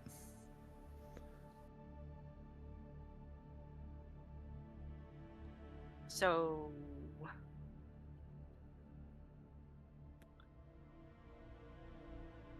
based off of what you said, there's a non-zero chance that he could have gotten out at any time you were not actively supervising him.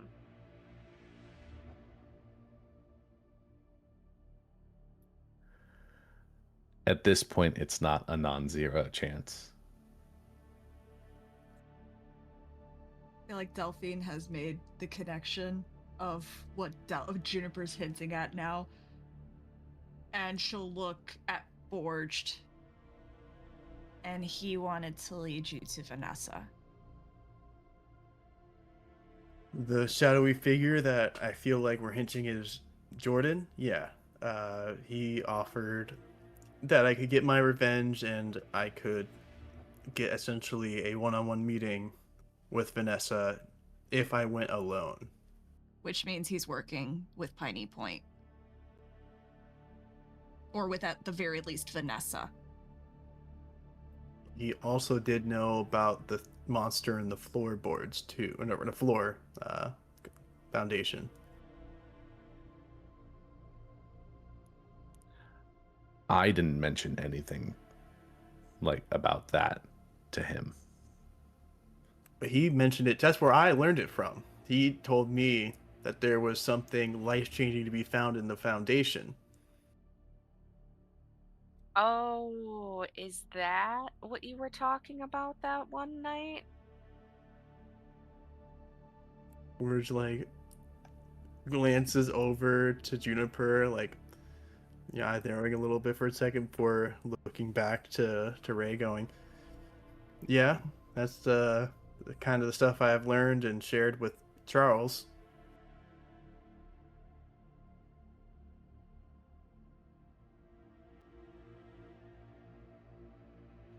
I'm talking about that night that you were talking to me about some treasure you found out about.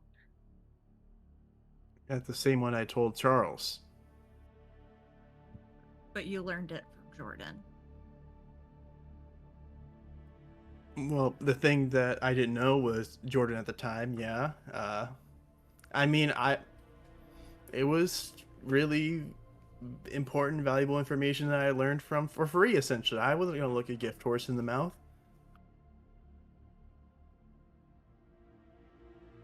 Ray, this is a problem.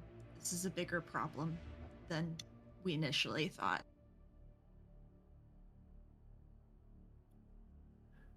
We need to deal with the truck. But then after that, we need to deal with Jordan. I agree. I didn't think that it was any of this was going on, so I guess I'm sorry, but my problem has become all of our problem. All of our problems are all of our problems. Okay? We're all a pack. It affects each and every one of us. All of our shit. So, don't feel too bad about that. You should feel more bad that you didn't tell us sooner, and now it's jeopardized all of us in a pretty bad way. But you know, hindsight is 20/20, right, guys? I mean, if I told you sooner at any point, would you have reacted the same way? Or would you have reacted more volatile?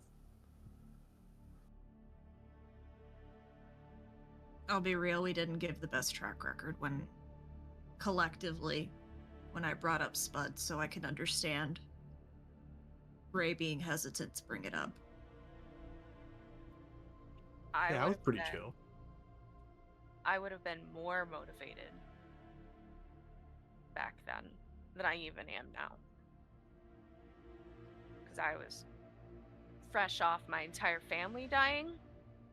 So doing whatever it takes to save my pack member's best friend and brother would have been way up there. Yeah. It was a really great time for you to have said that too, but you know, it's fine. It's fine. Stakes gives a stare towards Juniper. Didn't know each other very well at the time. Not like everyone was being extremely forthcoming. Maybe still aren't about everything they're doing. Trust has to be earned. But while I can say, yes, I would have reacted the same, I understand why you were hesitant. Do not punish him more severely then you're willing to punish yourselves for all the secrets you've kept. Is it dangerous? Yes. But do we know about it now and can do something? Also, yes. But if one of you thinks you haven't put us in trouble or in danger at one, you are wrong. And I, as the kids say, have the receipts.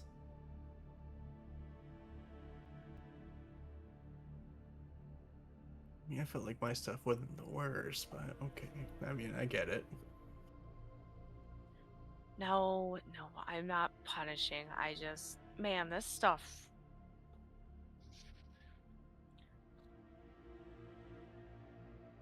This is just a lot.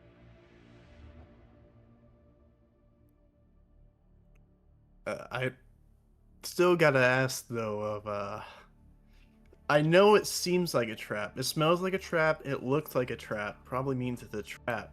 But what am I just to say no to this? Like, Yes, Yes. say no. could we somehow take advantage of this? Maybe not like go do it, but maybe I don't know, jump Jordan, not kill him, but like Not- you know. At that comment, I'll like stare at you pretty hard. But not at this current situation. At this current moment, can we capitalize on anything? Ray? Is Jordan home?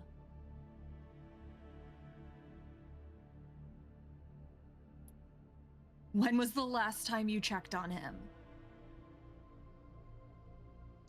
Or coming to pick you up? So Raymond, there's this issue that military people have where they live by a pretty strict schedule. And it's a habit that they don't kick very easily. So when you have shown up, every time you've shown up, Jordan has been waiting for you. The problem is, you pretty much always show up at the same time for the same length of time every time. And as all that comes into your head, you realize how easy it would be to make sure that you were there waiting if you wanted to, and would very likely not be caught flat-footed.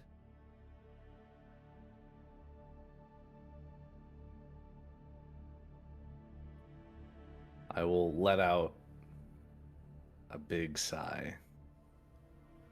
And under my breath, I will just say, well, fuck me. And this is where our story comes to a close this evening. But not without two last scenes.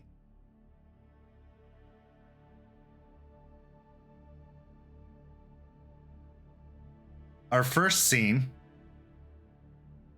takes us to a storage unit.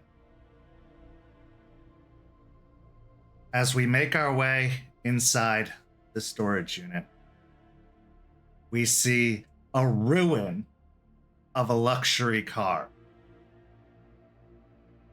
The windows have been smashed out. The entire side body of the car is covered in rust and pitted. As we zoom in to the back seat through the broken window, we see the baby carrier attached to the back seat.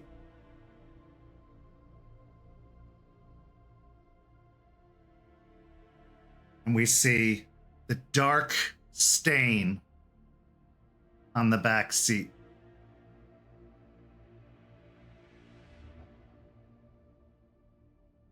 And in our final scene, little surprise, we find ourselves at Raymond's secret house. We go in through the doorway, move through the dark halls to the room with the fireplace, the chairs. There is a pile of ropes uncoiled at the bottom of the chair. And the window open, blowing a breeze through the curtains, causing them to rustle. And this is where our story comes to a close. Thank you so much to these amazing players. A big thank you to our guest star, Preston, for reprising his role as Jace Dreams and Decay Thorn.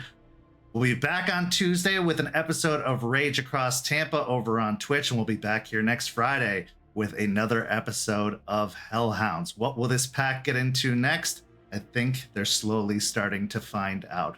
Thank you so much for watching. We'll see you next time. Have a lovely evening, everyone.